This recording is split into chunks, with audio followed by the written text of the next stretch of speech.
ಆಸರೆ ಟಿ ವೀಕ್ಷಕರಿಗೆ ಯೇಸು ಕ್ರಿಸ್ತನ ಸುಮಧುರ ನಾಮದಲ್ಲಿ ವಂದನೆಗಳು. ಸುವಾರ್ತಿಕ ಈ ಕಾರ್ಯಕ್ರಮಕ್ಕಾಗಿ ನಾವು ನಿಮ್ಮನ್ನು ಸ್ವಾಗತಿಸಿದ್ದೇವೆ. ನಮ್ಮ ಮಧ್ಯದಲ್ಲಿ ಈ ದಿನ ಬೆಂಗಳೂರು ಪಟ್ಟಣದಲ್ಲಿ ಬಂದಂಥ ದೇವ ಸೇವಕರಿದ್ದಾರೆ. ಪಾಸ್ಟರ್ ಇಮಾನ್ಯುಯಲ್ ಅಂತ ಅವರ ಹೆಸರು. ಪಾಸ್ಟರ್ ಯೇಸು ಕ್ರಿಸ್ತನ ಮಧುರ ನಾಮದಲ್ಲಿ ನಿಮ್ಮನ್ನು ವಂದಿಸ್ತೇನೆ ಮತ್ತು ಈ ಸುವಾರ್ತಿಕ ಈ ಕಾರ್ಯಕ್ರಮಕ್ಕಾಗಿ ನಿಮ್ಮನ್ನು ನಾನು ಸ್ವಾಗತಿಸ್ತೇನೆ.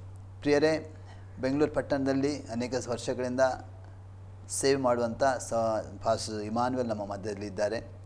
ನಾವು ಅವರ ಬಗ್ಗೆ ಕೇಳುವ, ಹೇಗೆ ಅವರು ರಕ್ಷಣೆ ಹೊಂದಿದರು, ಹೇಗೆ ಸುವಾರ್ತೆ ಸಾರ್ತಾ ಇದ್ದಾರೆ, ಯೇಸು ಸ್ವಾಮಿಯ ಬಗ್ಗೆ, ಅವರ ಸೇವೆ ಬಗ್ಗೆ ನಾವು ಅವರ ಜೊತೆಯಲ್ಲಿ ಕೇಳುವ. ಯಾಕಂದರೆ ಬೆಂಗಳೂರು ಪಟ್ಟಣದಲ್ಲಿ ನಮ್ಮ ಅವರ ಸಾಕ್ಷಿ ಕೊಡುವುದಕ್ಕಾಗಿ ಸ್ಥಳಕ್ಕೆ ಬಂದಿದ್ದಾರೆ.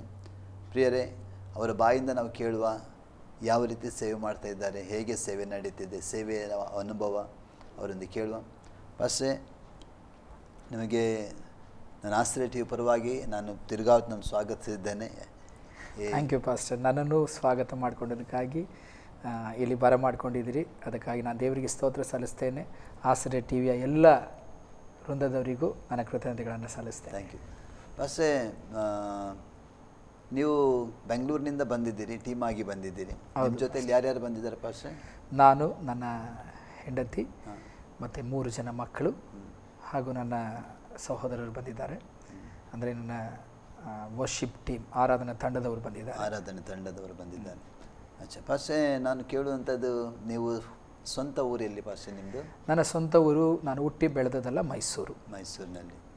ಅಂದರೆ ಮೈಸೂರಿನಲ್ಲಿ ನೀವು ಹುಟ್ಟಿ ಬೆಳೆದಿದ್ದು? ಹೌದು. ನಿಮ್ಮ ತಂದೆ ತಾಯಿ ಇದ್ದಾರಾ? ನನ್ನ ತಂದೆ ತಾಯಿ ಇದ್ದಾರೆ. ಈಗಲಿದ್ದಾರೆ? ಅವರು ಮೈಸೂರಿನಲ್ಲಿದ್ದಾರಾ? ಇಲ್ಲ, ಅವರೀಗ ನನ್ನ ಜೊತೆಯಲ್ಲಿ ಬೆಂಗಳೂರು ಪಟ್ಟಣದಲ್ಲಿ ಮಾಗಡಿ ಅನ್ನೋ ಗ್ರಾಮದಲ್ಲಿ ಅವರು ನನ್ನ ಜೊತೆಯಲ್ಲಿ ಮಾಗಡಿಯಲ್ಲಿ ವಾಸ ಮಾಡ್ತಾ ಇದ್ದಾರೆ. ಫಸ್ಟೇ ನೀವು ಬಾಲ್ಯದ ಬಗ್ಗೆ ನಿಮಗೆ ಸ್ವಲ್ಪ ಹೇಳ್ಬೋದಾ? ಬಾಲ್ಯ ಅಂದರೆ ನೀವು ಬಾಲ್ಯದಲ್ಲಿ ಅಂದರೆ ನಿಮಗೆ ಎಲ್ಲಿ ಸ್ಕೂಲ್ಗೆ ಹೋದ್ರಿ, ಸ್ಕೂಲ್ಗೆ ಹೋದ ನಂತರ ಹೇಗೆ ನಿಮಗೆ ಅಂದರೆ ಎಲ್ಲೆಲ್ಲಿ ಸ್ಕೂಲ್ ಓದಿ ಮತ್ತು ಈಗ ಬೆಂಗಳೂರಿನಲ್ಲಿದ್ದೀರಲ್ಲ ಮಾಗಡಿಯಲ್ಲಿ, ಹೌದು, ಮತ್ತು ಮೈಸೂರಿನಲ್ಲಿ ಇದ್ದು ಮತ್ತು ಬೆಂಗಳೂರಿಗೆ ಹೋದ್ರಲ್ಲ, ಸ್ವಲ್ಪ ಇದರ ಬಗ್ಗೆ ವಿವರ ಹೇಳ್ಬೋದಾ? ಖಂಡಿತ ಪಾಸ್ಟರ್.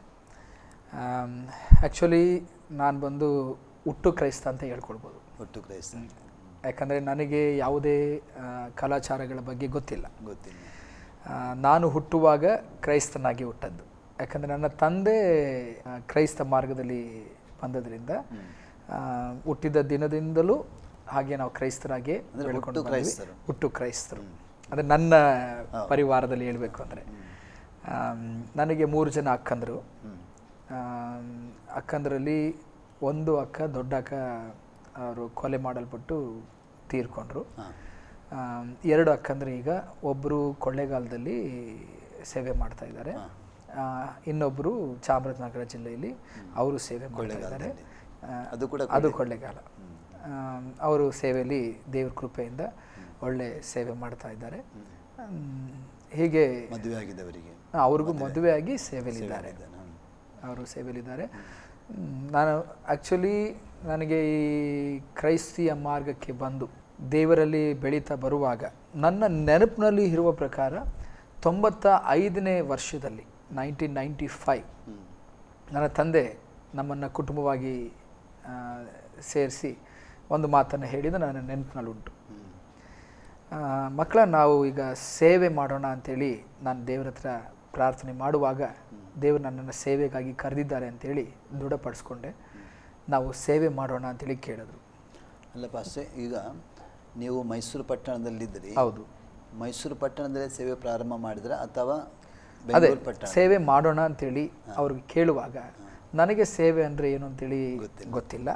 ನಾನು ಚರ್ಚಿಗೆ ಹೋಗ್ತೇನೆ, ಫಾಸ್ಟ್ ಪ್ರಸಂಗ ಮಾಡ್ತಾರೆ, ಕೈ ತಟ್ತೇನೆ, ಸಂಡೇ ಸ್ಕೂಲ್ಗೆ ಹೋಗ್ತೇನೆ, ಅಲ್ಲಿ ವಾಕ್ಯ ಕೇಳ್ತೇನೆ, ಮನೆಗೆ ಬರ್ತೇವೆ, ಹೋಗ್ತೇವೆ. ಆ ಒಂದು ರೀತಿಯಲ್ಲಿ ಇದ್ದದ್ದು. ನನ್ನ ತಂದೆ ಹೇಳಿದ್ರು. ಆಗ ಹೇಳುವಾಗ ನನ್ನ ಅಕ್ಕಂದರು ಪ್ರಶ್ನೆ ಮಾಡಿದ್ರು, ಡ್ಯಾಡಿ ಸೇವೆ ಅಂಥೇಳಿ ಹೇಳ್ತೀರಿ, ನಾವು ಇಲ್ಲೇ ಸೇವೆ ಮಾಡಬೇಕಾ ಅಥವಾ ಹೇಗೆ ಅಂಥೇಳಿ ಕೇಳಿದ್ರು. ಆ ಸಮಯದಲ್ಲಿ ನಿಮಗೆ ಎಷ್ಟನೇ ವಯಸ್ಸು ಫಸ್ಟ್? ಆಗ ನನಗೆ 16 ವಯಸ್ಸು. 16ನೇ ವಯಸ್ಸು ನನಗೆ. ಆ ಒಂದು ಪರಿಸ್ಥಿತಿಯಲ್ಲಿ ನನ್ನ ಅಕ್ಕ ಅಂದರು ಪ್ರಶ್ನೆ ಮಾಡುವಾಗ ನನ್ನ ತಂದೆ ಹೇಳಿದ್ರು, ಇಲ್ಲ, ನಾನು ಪ್ರಾರ್ಥನೆ ಮಾಡುವಾಗ ಕುಣಿಗಲ್ ಪಟ್ಟಣನ ದೇವರು ತೋರಿಸಿದ್ರು.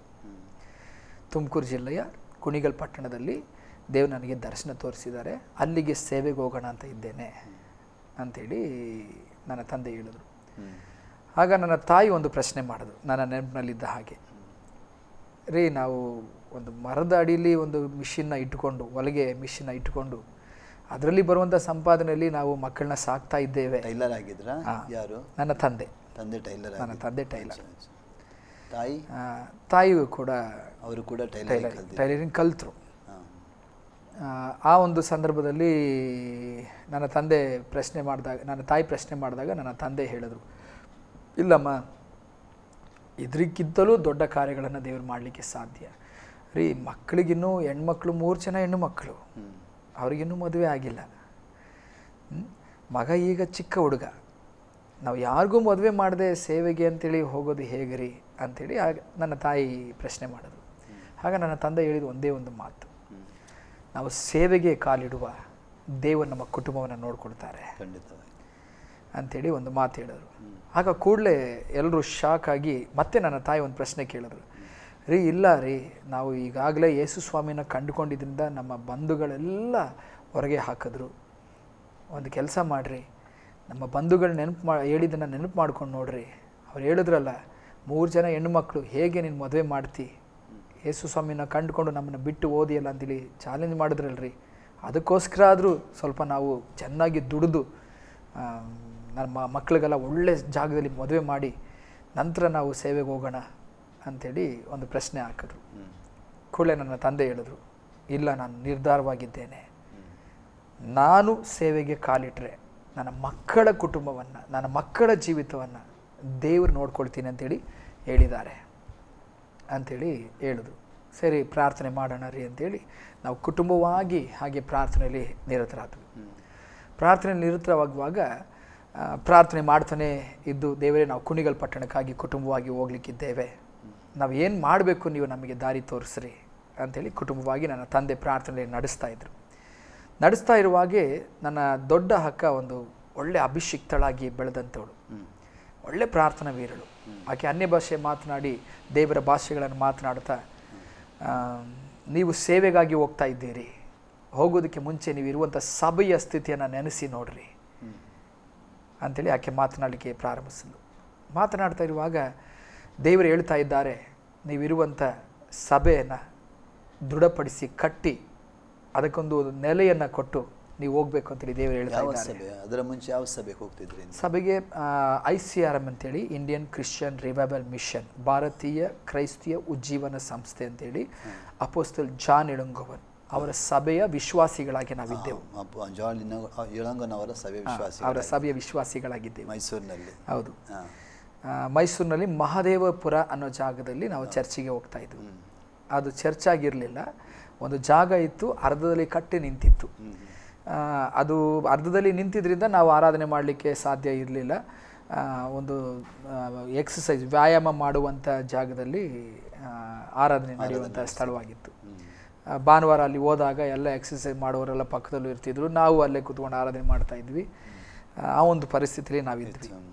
ಆಗ ನನ್ನ ಅಕ್ಕ ಪ್ರಾರ್ಥನೆ ಮಾಡ್ತಾ ಇರುವಾಗ ಹೇಳ್ತಾ ಇದ್ಲು, ದೇವರೇ ನಾವೇನು ಮಾಡಬೇಕು ಅಂಥೇಳಿ ನಮ್ಮಲ್ಲೇ ನಾವು ಪ್ರಶ್ನೆ ಮಾಡ್ಕೊಳ್ಳಿಕ್ಕೆ, ನನ್ನ ತಂದೆ ಎಲ್ಲ ಪ್ರಶ್ನೆ ಮಾಡ್ಕೊಳ್ಳಿಕ್ಕೆ, ನಿನ್ನ ಮಾತಿಗೆ ನಾವು ವಿಧಿಯರಾಗ್ತೇವೆ ಅಂತೇಳಿ ಒಪ್ಪಿಸ್ಕೊಟ್ಟು ಪ್ರಾರ್ಥನೆ ಮಾಡ್ತಾ ಇದ್ಲು. ಪ್ರವಾದನೆ ಮಾಡ್ತಾ ಇದ್ಲು. ನಿಮ್ಮ ಸೇವೆ ವಿಷಯದಲ್ಲಿ, ನಿಮ್ಮ ಕುಟುಂಬದ ವಿಷಯದಲ್ಲಿ ಅವರು ಪ್ರವಾದನೆ ಮಾಡ್ತಿದ್ರು.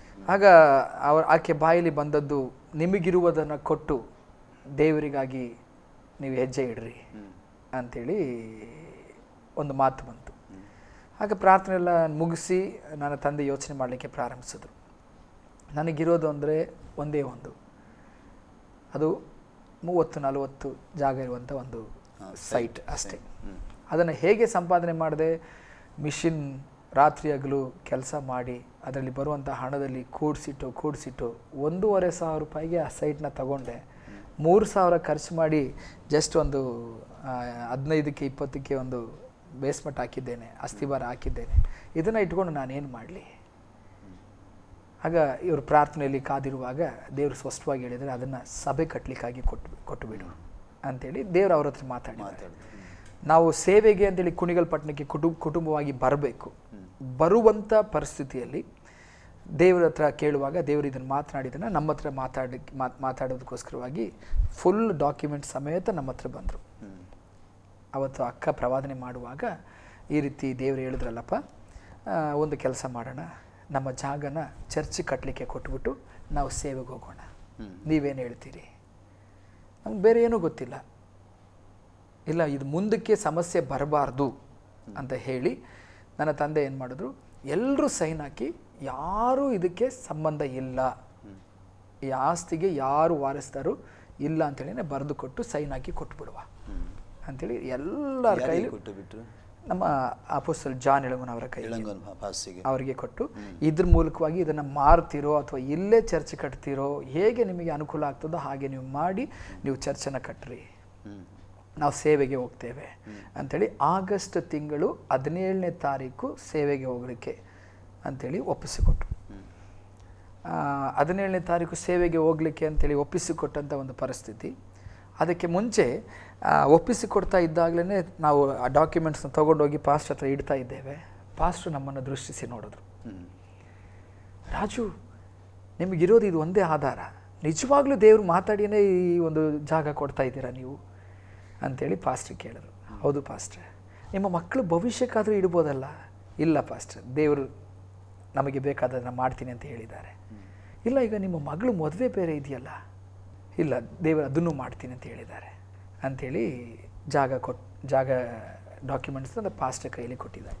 ಪಾಸ್ಟರ್ ಪ್ರಾರ್ಥನೆ ಮಾಡಿ ಮುಗಿಸಿ, ದೇವರು ಇವ್ರನ್ನ ಸೇವೆಗೆ ನಾವು ಕಳಿಸ್ಕೊಡ್ತಾ ಇದ್ದೇವೆ, ಅದಕ್ಕೆ ಮುಂಚೆ ಇವರ ಮಗಳ ವಿವಾಹ ಇದೆ, ಆ ವಿವಾಹನ ಮುಗಿಸಿ ನಾವು ಇವ್ರನ್ನ ಕಳಿಸ್ಕೊಡ್ಬೇಕು ಅಂತ ಇದ್ದೇವೆ ಅಂಥೇಳಿ ಆ ವಿವಾಹಕ್ಕಾಗಿರುವಂಥ ಕಾರ್ಯಗಳನ್ನೆಲ್ಲ ನೋಡ್ಕೊಡ್ಲಿಕ್ಕೆ ಪಾಸ್ಟರ್ ಒಂದು ಮಾತು ಕೊಟ್ಟರು.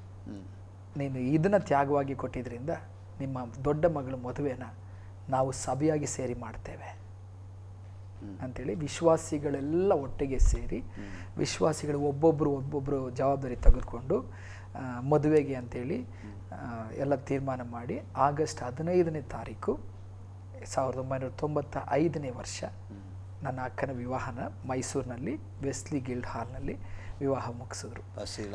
ಪಾಸ್ಟರ್ ಎಳಂಗೋನ್ ಮೂಲಕ ಮುಗಿಸಿ ಅಕ್ಕಳನ್ನ ನೇರ ಕರ್ಕೊಂಡೋಗಿ ಊಟಿ ಭಾಗಕ್ಕೆ ಬಿಟ್ಟು 17ನೇ ತಾರೀಕು ನಾವು ಬಂದು ಕುಟುಂಬವಾಗಿ ಕುಣಿಗಲ್ ಪಟ್ಟಣಕ್ಕೆ ಸೇವೆಗೆ ಬಂದ್ವಿ. ಆಗ ನಾನು 9ನೇ ತರಗತಿ ಜಾಸ್ತಿ ಟೈಮ್ ತಗೊಳ್ಳಿಲ್ಲ. 9ನೇ ತರಗತಿ ನಾನು ಓದ್ತಾ ಇದ್ದೆ. 9ನೇ ತರಗತಿ ಕಡೆಯ ಒಂದು ಸ್ಟೇಜ್, ಅಂದರೆ ಮುಗಿಸಿ SLCಗೆ ಹೋಗಬೇಕು ಅನ್ನೋ ಒಂದು ಸ್ಟೇಜ್ನಲ್ಲಿ ಇದ್ದದ್ದು. ಆಗಸ್ಟ್ 15ನೇ ತಾರೀಕು ಮದುವೆ ಮುಗಿಸಿ 17ನೇ ತಾರೀಕು ನಾವು ಕುಣಿಗಲ್ ಪಟ್ಟಣಕ್ಕೆ ಬಂದು ಒಂದು ಮನೆ ಬಾಡಿಗೆಯನ್ನು ನೋಡಿ ಇಟ್ಟಿದ್ರು. ಬೇರೆ ಸೇವಕರೆಲ್ಲ ಹೋಗಿ ಅಲ್ಲಿ ಮನೆ ಬಾಡಿಗೆಯನ್ನು ನೋಡಿ ಇಟ್ಟಿದ್ರು.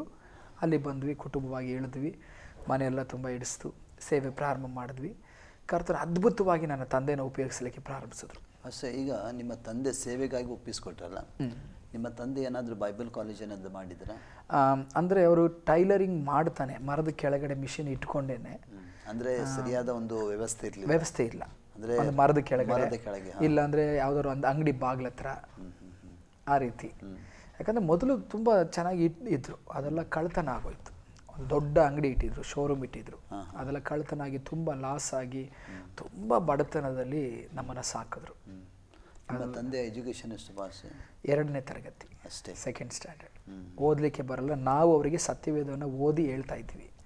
ಆದರೆ ಈಗ ದೇವರು ಅವ್ರನ್ನ ಬಲವಾಗಿ ಉಪಯೋಗಿಸಿ ಅವರೇ ಓದ್ತಾರೆ, ಅವರೇ ಬರೀತಾರೆ, ಇಂಗ್ಲೀಷ್ ಬರೀತಾರೆ, ಇಂಗ್ಲೀಷ್ ಓದ್ತಾರೆ. ದೇವರು ಅವರ ಆ ರೀತಿಯಾಗಿ ಬದಲಾಯಿಸಿದ್ರು. ಸೊ ಕುಣಿಗಲ್ ಪಟ್ಟಣದಲ್ಲಿ ನಾವು ಸೇವೆಯನ್ನು ಪ್ರಾರಂಭಿಸಿದ್ವಿ. ರಾತ್ರಿ ಪ್ರಾರ್ಥನೆಗಳು, ರೋಮನ್ ಕ್ಯಾಥಲಿಕ್ ಅವರ ಪಂಗಡ ಮಧ್ಯದಲ್ಲಿ ಸೇವೆಯನ್ನು ಮಾಡುವಾಗ ಆ ಒಂದು ಬ್ಯಾಕ್ಗ್ರೌಂಡ್ಗೆ ಸೇರಿದಂಥವರು ಒಂದು 15-17 ಜನ ಅಂತೇಳಿ ಕಾಣ್ತದೆ. ಒಂದೇ ಫ್ಯಾಮ್ಲಿಯವರು ಪೂರ್ಣವಾಗಿ ದೇವ್ರ ಕಡೆಗೆ ಒಪ್ಪಿಸ್ಕೊಟ್ಟು ಬಂದರು. ಅವರೇ ಮೊದಲನೇ ಫ್ಯಾಮಿಲಿ. ದೇವ್ರ ವಾಕ್ಯ ಕೂಡ ಹೇಳ್ತದಲ್ಲ ಭಾಷೆ, ಸತ್ಯ ನೀವು ತಿಳಿದುಕೊಳ್ಳುವಿರಿ, ಸತ್ಯ ನಿಮಗೆ ಬಿಡುಗಡೆ ಮಾಡಿ. ಖಂಡಿತ. ಅಂದರೆ ಎಲ್ಲಿವರೆಗೆ ನಮಗೆ ಸತ್ಯ ಗೊತ್ತಿಲ್ಲ ಅಲ್ಲಿ ತನಕ ನಾವೊಂದು ಕತ್ತಲಲ್ಲಿ ಇದ್ದಾಗಿನ. ಹೌದು. ಯಾವಾಗ ಜನರಿಗೆ ಸತ್ಯ ಗೊತ್ತಾಗ್ತದೆ, ಖಂಡಿತವಾಗಿ ಜನರ ಕಣ್ಣುಗಳು ತೆರೆಯಲ್ಪಡ್ತವೆ. ಖಂಡಿತ. ಅಂದರೆ ಈ ಒಂದು ಫ್ಯಾಮ್ಲಿ ರಕ್ಷಣೆಗೆ ಬರಲಿಕ್ಕೆ ಕಾರಣ ಹೇಗೆ ಅಂತ ಹೇಳಿದ್ರೆ, ಒಂದು ಮಿಷನ್ ಕಾಂಪೌಂಡ್ ಅಂತೇಳಿ ಈಗಲೂ ಅಲ್ಲಿ ಉಂಟು. ಅಲ್ಲಿಗೆ ನಾವು ನಡ್ಕೊಂಡು ಈವ್ನಿಂಗಲ್ಲಿ ನಾನು ಶಾಲೆ ಬಿಟ್ಟು ಬಂದ ಕೂಡಲೇ ನಾವು ಕುಟುಂಬವಾಗಿ ಹೋಗ್ತಾಯಿದ್ವು, ನಡ್ಕೊಂಡು ಹೋಗ್ತಾಯಿದ್ವಿ. ನಮಗೆ ಯಾವುದೇ ವ್ಯವಸ್ಥೆ ಇಲ್ಲ. ನಮಗೆ ನನ್ನ ತಂದೆಗೆ ಸಂಬಳ ಬಂದು 750 ರೂಪಾಯಿ. ಅದನ್ನು ತಿಂಗಳಲ್ಲಿ 2 ಸಾರಿ ಕಳಿಸೋರು, ಅರ್ಧ ಮಾಡಿ. ಅಂದರೆ ಇಳಂಗೋನ್ ಪಾಸ್ಟೇ ನಿಮ್ಮ ಸಭೆ ನಿಮ್ಮ ನನ್ನ ತಂದೆಗೆ ಸ್ಯಾಲ್ರಿ ಕೊಡು 750 ರೂಪಾಯಿನ ತಿಂಗಳಿಗೆ 2 ಬಾರಿ ಕಳಿಸೋರು. ಆ 2 ಬಾರಿಲಿ 1 ಸಾರಿ ಬಂದಿದ್ದು ಇನ್ನೊಂದು ಸಾರಿನೂ ಬರಲ್ಲ. ಆ ರೀತಿಯಾದಂಥ ಒಂದು ಪರಿಸ್ಥಿತಿ. ನಡ್ಕೊಂಡು ಹೋಗಿ ನಡ್ಕೊಂಡು ನಾವು ಬರ್ತಾಯಿದ್ವಿ. ಹೀಗೆ ಸುವಾರ್ತೆ ಸಾರಲಿಕ್ಕೆ ಅಂತೇಳಿ ಹೋಗುವಾಗ ಒಂದು ಮನೆಯಲ್ಲಿ ಈ ಫ್ಯಾಮ್ಲಿ ಹೇಳಿದ್ನಲ್ಲ, ಆ ಮನೆಗೆ ಹೋಗಿ ಯೇಸು ಸ್ವಾಮಿ ಬಗ್ಗೆ ಹೇಳುವಾಗ ನಾವು ಯೇಸು ಸ್ವಾಮಿನ ನಂಬಿದವರೇನು, ಯೇಸು ಸ್ವಾಮಿ ನಮಗೆ ಗೊತ್ತು. ಓಕೆ, ಯೇಸು ಸ್ವಾಮಿ ನಿಮಗೆ ಗೊತ್ತಿದ್ರು ತುಂಬ ಸಂತೋಷ, ನಾವು ಪ್ರಾರ್ಥನೆ ಮಾಡ್ಬೋದಾ ಅಂತ ಕೇಳಿದ್ರು. ನಾವು ರಕ್ಷಣೆ ಬರುವುದಕ್ಕಿಂತ ಮುಂಚೆ, ಯೇಸು ಸ್ವಾಮಿಯನ್ನು ಕಂಡುಕೊಳ್ಳೋದ ಮುಂಚೆ ನಮ್ಮ ಮನೆಗೆ ಯಾರಾದರೂ ಸುವಾರ್ತೆ ಸಾರಿಗೆ ಬರುವಾಗ ನಾವು ಕೂಡ ಅವ್ರಿಗೆ ಹೇಳ್ತಿದ್ದೆವು, ನಮಗೆಲ್ಲ ಗೊತ್ತು, ನಮ್ಗೆ ಹೇಳ್ಬೇಡ್ರಿ ಅಂತ ಹೇಳಿ ನಾವು ಕಳಿಸ್ತಿದ್ದೆವು. ಅದಕ್ಕೆ ಜನರಿಗೂ ಕೂಡ ಏನಾಗಿದೆ ಅಂದರೆ ಹುಟ್ಟು ಕ್ರೈಸ್ತರಲ್ಲ, ನಮಗೆಲ್ಲ ಗೊತ್ತುಂಟು, ಗೊತ್ತಿರೋದು ಏನಿಲ್ಲ, ಗೊತ್ತಿರೋದು 0 ಮಾತ್ರ. ಹಾಗೆ ಕೆಲವು ಫ್ಯಾಮಿಲಿ, ನಾವು ಕೂಡ ಅಂಥ ಪರಿಸ್ಥಿತಿಯಲ್ಲಿದ್ದೆವು. ದೇವರಿಗೆ ಸ್ತೋತ್ರ, ನೀವು ಕೂಡ ಅಂಥ ಕುಟುಂಬವನ್ನೇ ಸಂಧಿಸಿದ್ರಿ. ನಂತರ ಅವರು ಸರಿ ಆಯಿತು ಪ್ರಾರ್ಥನೆ ಮಾಡಿ ಅಂಥೇಳಿ ಏನೋ ಒಂದು ಕಾಟಾಚಾರ ಅಂತೇಳಿ ಹೇಳ್ತಾರಲ್ಲ, ಆ ರೀತಿಯಾಗಿ ಮಾಡಲಿಕ್ಕೆ ಹೇಳೋದು. ನನ್ನ ತಂದೆ ಪ್ರಾರ್ಥನೆ ಮಾಡಲಿಕ್ಕೆ ಪ್ರಾರಂಭಿಸಿದ್ರು. ಮಾಡ್ತಾ ಇದ್ದಾಗಲೇ ಅವರ ಹೆಸರು ಬೇಡ ಅಂತ ಕಾಣ್ತದೆ, ಅವರ ಮೇಲೆ ಒಂದು ದುಷ್ಟಶಕ್ತಿ, ಅವರ ಸಹೋದರಿಯ ಮೇಲೆ ಒಂದು ದುಷ್ಟಶಕ್ತಿ ಬರಲಿಕ್ಕೆ ಪ್ರಾರಂಭವಾಯಿತು. ಬಂದು ಭಯಂಕರವಾಗಿ ಅವ್ರನ್ನ ಕಾಡಿಸಿ ಅವರಿಂದ ಬಿಟ್ಟೋಯ್ತು. ಅವರು ಹೇಳ್ತಾಯಿದ್ರು, ಬಿಟ್ಟೋಗಿದ್ದ ಕೂಡಲೇ ಅವರ ಫ್ಯಾಮ್ಲಿಯವರೆಲ್ಲ ಎಲ್ಲ ಒಟ್ಟಿಗೆ ಸೇರಿಕೊಂಡ್ರು. ನಾವು ಎಲ್ಲೆಲ್ಲೋ ಹೋದ್ವಿ, ನಾವು ಯೇಸು ಸ್ವಾಮಿನ ತಿಳಿದವರಾಗಿದ್ರು ನಮ್ಮ ಫಾದರ್ ಹತ್ರ ಎಲ್ಲ ಹೋದ್ವಿ, ಅಲ್ಲೂ ಏನೂ ಆಗಲಿಲ್ಲ. ಸರಿ, ಇವ್ರ ಹತ್ರ ಏನೂ ಆಗಲಿಲ್ಲ ಅಂತೇಳಿ ನಾವು ಬೇರೆ ಕಡೆ ಎಲ್ಲ ಕಡೆ ಹೋಗಿದ್ದೇವೆ. ಎಲ್ಲ ಕಡೆ ಅಂದರೆ ಎಲ್ಲಿ ಹೋಗಿದ್ದೀರಿ ಅಂಥೇಳಿ ನನ್ನ ತಂದೆ ಪ್ರಶ್ನೆ ಮಾಡಿ, ಆವಾಗ ಅವರು ಮಾಟ ಮಂತ್ರ ಇವುಗಳೆಲ್ಲ ಹೋಗಿದ್ದೇವೆ, ಎಲ್ಲ ಮಾಡಿದ್ದೇವೆ, ಅಲ್ಲೆಲ್ಲೂ ಬಿಡುಗಡೆ ಆಗಲಿಲ್ಲ. ನಿಜವಾಗ್ಲೂ ಸತ್ಯವನ್ನು ತಿಳ್ಕೊಳ್ಳುವಾಗ ಬಿಡುಗಡೆ ಇದೆ ಅಂಥೇಳಿ ಆ ಕುಟುಂಬ ಪೂರ್ತಿ ಸತ್ಯ ಕಡೆಗೆ, ದೇವರ ಕಡೆಗೆ ತಿಳ್ಕೊಂಡ್ರು. ಇವತ್ತಿಗೂ ಆ ಕುಟುಂಬ ಪೂರ್ತಿ ದೇವರ ಕಡೆಗೆ ಇದೆ. ಅವತ್ತು ಬಂದವರು ಇವತ್ತಿನವರೆಗೂ ಮಾರ್ಪಡಲಿಲ್ಲ, ಅವರು ದೇವರನ್ನ ಭದ್ರವಾಗಿ ಹಿಡ್ಕೊಂಡ್ರು. ಖಂಡಿತವಾಗಿ. ನೋಡಿ, ನೀವು ಹೇಳ್ತೀರಿ ಖಾಲಿ ಅಂದರೆ ಮನೆಗೆ ಪ್ರಾರ್ಥನೆ ಮಾಡುವಂಥ ಸಮಯದಲ್ಲಿ ದೆವ್ವಗಳಿಂದ ಬಿಡುಗಡೆ ಆಯಿತು. ನೋಡಿ, ಯಾವಾಗ ಜನರಿಗೆ ಸತ್ಯ ಗೊತ್ತಾಗ್ತದೆ ಅಂದರೆ ದೇವರ ವಾಕ್ಯ ಕೂಡ ಹೇಳ್ತದೆ, ಒಂದು ಎಲ್ಲಿ ದೇವರ ಆತ್ಮನಿದ್ದಾನೆ ಅಲ್ಲಿ ಬಿಡುಗಡೆ ಉಂಟು. ಅಂದರೆ ದೇವರ ಆತ್ಮ ತುಂಬಲ್ಪಟ್ಟು ಎಲ್ಲಿ ಪ್ರಾರ್ಥನೆ ಮಾಡುವಾಗ ಅಲ್ಲಿ ಬಿಡುಗಡೆ ಖಂಡಿತವಾಗ್ತದೆ. ಖಂಡಿತ ಅದನ್ನು ಅವರು ಕಂಡುಕೊಂಡ್ರು. ಅಂದರೆ ನಾನು ಏನು ಹೇಳಿಕ್ಕೆ ಬರ್ತಾ ಇದ್ದೀನಿ ಅಂತ ಹೇಳಿದ್ರೆ, ಸತ್ಯವನ್ನು ತಿಳ್ಕೊಳ್ಳುವಿರಿ, ಸತ್ಯವು ನಿಮ್ಮನಿಗೆ ಬಿಡುಗಡೆ ಮಾಡುವುದು. ಈ ಮಾತು ನಿಜವಾಗ್ಲೂ ಸತ್ಯ. ಸತ್ಯ ಅಂದರೆ ಏನು ಭಾಷೆ? ಸತ್ಯ ಅಂತ ಹೇಳುವಾಗ ದೇವರ ವಾಕ್ಯ ಏನು ಹೇಳ್ತದೋ ಅದಕ್ಕೆ ಅನುಸಾರವಾಗಿ ನಡೆಯುವಂಥದ್ದು. ದೇವರು ಹೇಳ್ತಾರೆ, ನಾನು ಮನುಷ್ಯ ಮಾಡಿದ ಕೈ ಬೊಂಬೆಗಳಲ್ಲಿ ಇಲ್ಲ, ಹಾಗಾದರೆ ನಿಮ್ಮ ಹೃದಯವೇ ನನಗೆ ಆಲಯ ಅಂತೇಳಿ ದೇವರೇ ವಾಗ್ದಾನ ಮಾಡಿದ್ದಾರೆ. ಸೊ ಇವತ್ತು ಅವರು ನಡೀತಾ ಇದ್ದಂಥ ಪದ್ಧತಿಗಳು ಬೇರೆ ಆಗಿತ್ತು, ಅವರ ಆಚಾರ ವಿಚಾರಗಳೆಲ್ಲ ಬೇರೆ ಆಗಿತ್ತು. ಅವ್ರು ಹೇಳ್ತಾಯಿದ್ರು, ನಾನು ಹೇಳ್ತೀನಿ ನೋಡ್ರಿ, ಅವರು ಆರಂಭದಲ್ಲಿ ಬರ್ತಾ ಇದ್ದಾಗಲೇ ಸರಿ ನಾವು ನಿಮ್ಮ ಚರ್ಚಿಗೆ ಬರ್ತೇವೆ, ಸಂತೋಷವಾಗಿ ಬನ್ನಿ, ನಮಗೆ ಚರ್ಚಿಲ್ಲ, ಮನೇಲಿ ನಡೆಸ್ತಾ ಇದ್ದೇವೆ ಬನ್ನಿ ಅಂತೇಳಿ ಅವರು ಪ್ರಾರಂಭ ಮೊದಲನೇ ಭಾನುವಾರ ಬರುವಾಗ ಎಲ್ಲ ಕ್ಯಾಂಡಲ್ ಇಟ್ಕೊಂಡು ಬರ್ತಾ ಇದ್ದಾರೆ. ಗೊತ್ತಿಲ್ಲ, ಅವರಿಗೆ ಗೊತ್ತಿಲ್ಲ. ಆವಾಗ ನಾವು ಹೇಳಿದ್ವಿ, ಒಳಗಡೆ ಬಂದರು, ನಾವೇನೂ ಮಾತಾಡಲಿಲ್ಲ. ಆಗ ನನ್ನ ತಂದೆ ಏನೂ ಮಾತಾಡಲಿಲ್ಲ. ಎಲ್ಲ ಹೀಗೆ ಹುಡುಕ್ತಾ ಇದ್ದಾರೆ, ಹೀಗೆ ಹುಡುಕಿ ಕ್ಯಾಂಡಲ್ ಕೈಯಲ್ಲಿ ಹಿಡ್ಕೊಂಡೆ ಹುಡುಕ್ತಾ ಇದ್ದಾರೆ, ಏನಿದು ಅನ್ನೋ ರೀತಿಯಲ್ಲಿ ಯೋಚನೆ ಮಾಡ್ತಾಯಿದ್ರು ಅಂತ ಕಾಣ್ತದೆ. ಕೂಡಲೇ ನನ್ನ ತಂದೆ ಹೇಳಿದ್ರು, ನೀವು ಹುಡುಕ್ತಾ ಇರೋದು ನನಗೆ ಅರ್ಥ ಆಗ್ತದೆ. ಯೇಸು ಸ್ವಾಮಿ ಹೇಳಿದ್ದಾರೆ, ಮನುಷ್ಯ ಮಾಡಿದ ಕಲ್ಲು ಬೊಂಬೆಗಳಲ್ಲಿ ನಾನಿಲ್ಲ, ನಿಮ್ಮ ಹೃದಯವೇ ಆತನಿಗೆ ಆಲಯ ಅಂಥೇಳಿ ದೇವರ ವಾಕ್ಯ. ನೀವು ಲೋಕಕ್ಕೆ ಬೆಳಕಾಗಿದ್ದೀರಿ ಅಂತೇಳಿ ದೇವರೇ ಹೇಳುವಾಗ, ಆ ಬೆಳಕನ್ನು ತಗೊಂಬಂದು ದೇವ್ರ ಮುಂದೆ ಇಡ್ತೀರಲ್ಲ, ನೀವೇ ಆತನಿಗೆ ಬೆಳಕಾಗಿದ್ದೀರಿ, ನೀವೇ ಲೋಕಕ್ಕೆ ಬೆಳಕಾಗಿದ್ದೀರಿ, ನೀವು ಆ ದೀಪನ ತಗೊಂಬಂದು ಇಡೋದು ಒಳ್ಳೆಯದಲ್ಲ ಅಂಥೇಳಿ ಅವರಿಗೆ ಹಾಗೆ ವಾಕ್ಯ ಹೇಳಿ ಬೈಬಲೇ ಸತ್ಯ, ಸತ್ಯವನ್ನು ನೀವು ತಿಳ್ಕೊಳ್ರಿ, ಆ ಸತ್ಯವೇ ಯೇಸು ಕ್ರಿಸ್ತನಾಗಿದ್ದಾರೆ, ಆ ಸತ್ಯವೇ ನಿಮ್ಮನ್ನು ಬಿಡುಗಡೆ ಮಾಡ್ತದೆ ಅಂಥೇಳಿ ಅವರಿಗೆ ವಾಕ್ಯ ಹೇಳುವಾಗ, ಸುವಾರ್ತೆ ಹೇಳುವಾಗ ಅವ್ರು ಅಂಗೀಕರಿಸ್ಕೊಂಡು ದೇವ್ರ ಕಡೆಗೆ ತಿರುಗಿಕೊಂಡ್ರು. ಸೊ ಅಂಥ ಒಂದು ಪರಿಸ್ಥಿತಿಯಲ್ಲಿ ಒಂದು ಭಯಂಕರವಾದಂಥ ವಿಪತ್ತು ನಮ್ಮ ಕುಟುಂಬದಲ್ಲಿ ಏರ್ಪಡ್ತು. ಈಗ ನೀವು ಕುಣಿಗಲ್ಗೆ ಸೇವೆಗೆ ಹೋಗಿದ್ರಲ್ಲ ಪಾಸ್ಟರ್, ನಿಮಗೇನ ಸ್ವಂತ ಸ್ಥಳ ಸ್ವಂತ ಜಾಗ ತಗೊಂಡ್ರ ಆ ಥರ ಹೇಗೆ ನೀವು ಪ್ರಾರಂಭ ಮಾಡಿದ್ರಿ ಅಲ್ಲಿ? ಇಲ್ಲ, ಒಂದು ಮನೆ ಬಾಡಿಗೆಗೆ ನಾವು ತಗೊಂಡ್ವಿ. ಅದೊಂದು ಪೊಲೀಸ್ ಕ್ವಾರ್ಟರ್ಸ್ನಲ್ಲಿ ಮನೆ ಬಾಡಿಗೆಗೆ ತಗೊಂಡು ನಾವು ಓದಂಥ ಆ ಒಂದು ಕಾಲಘಟ್ಟಗಳಲ್ಲಿ $150 ಬಾಡಿಗೆ. ಪೊಲೀಸ್ ಕ್ವಾರ್ಟರ್ಸ್ ಒಂದು ಭಾಗ ನೀವು ತಗೊಂಡಿದ್ದೆ, ಅಂದರೆ ಒಂದು ಮನೆಯಲ್ಲಿ ಅವರಿದ್ದರು. ಒಂದು ವಠಾರ, ಅದು ಒಂದು ವಠಾರದಲ್ಲಿ ಪೊಲೀಸ್ ಕ್ವಾರ್ಟರ್ಸ್ ಅನ್ನೋದ್ರಿಂದ ಅವರು ಸ್ವಂತವಾಗಿ ಮನೆ ಕಟ್ಕೊಂಡಿರುವಂಥ ಜಾಗದಲ್ಲಿ ಪೊಲೀಸ್ ಕ್ವಾರ್ಟರ್ಸ್ ಕೊಟ್ಟಿದ್ದರಲ್ಲಿ ಅವರಿದ್ದರು.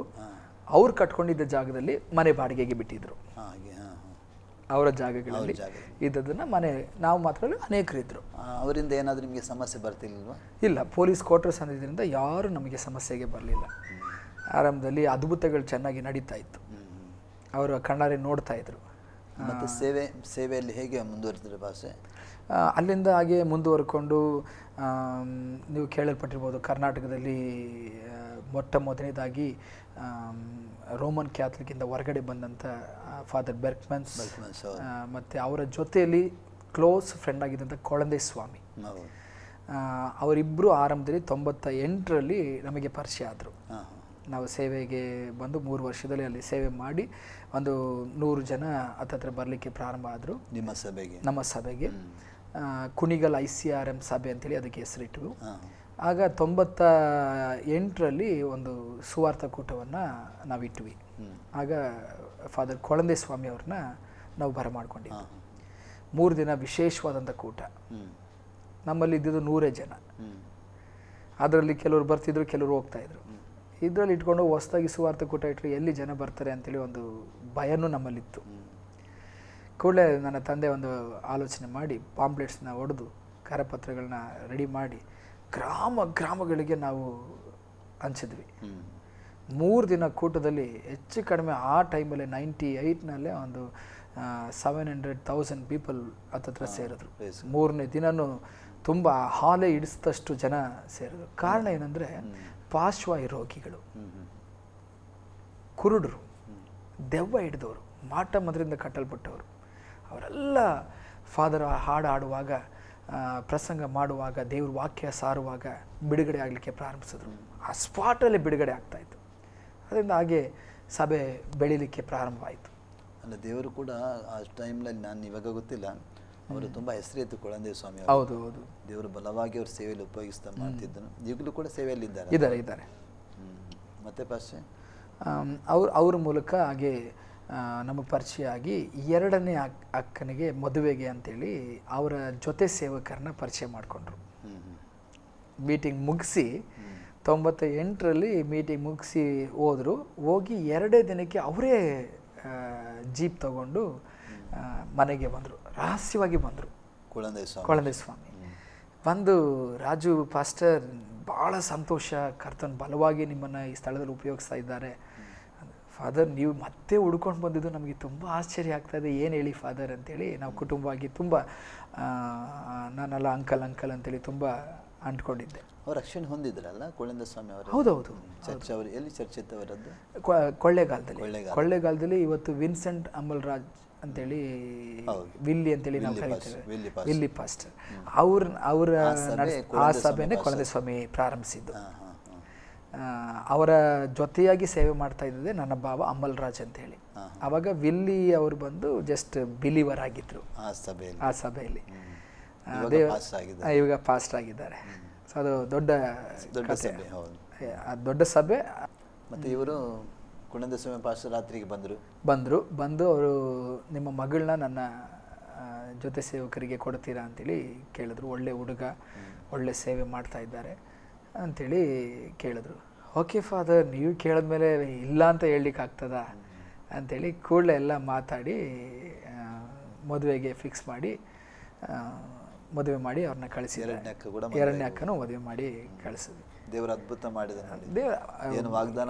ಏನು ವಾಗ್ದಾನ ಮಾಡಿದ್ರು ಹಾಗೆ ಎಲ್ಲ ಸೇವಕರೇ ಹುಡುಕೊಂಡು ಬಂದು ಮದುವೆ ಮಾಡೋ ರೀತಿಯಲ್ಲಿ ದೇವರು ಅದ್ಭುತ ಮಾಡಿದ್ರು.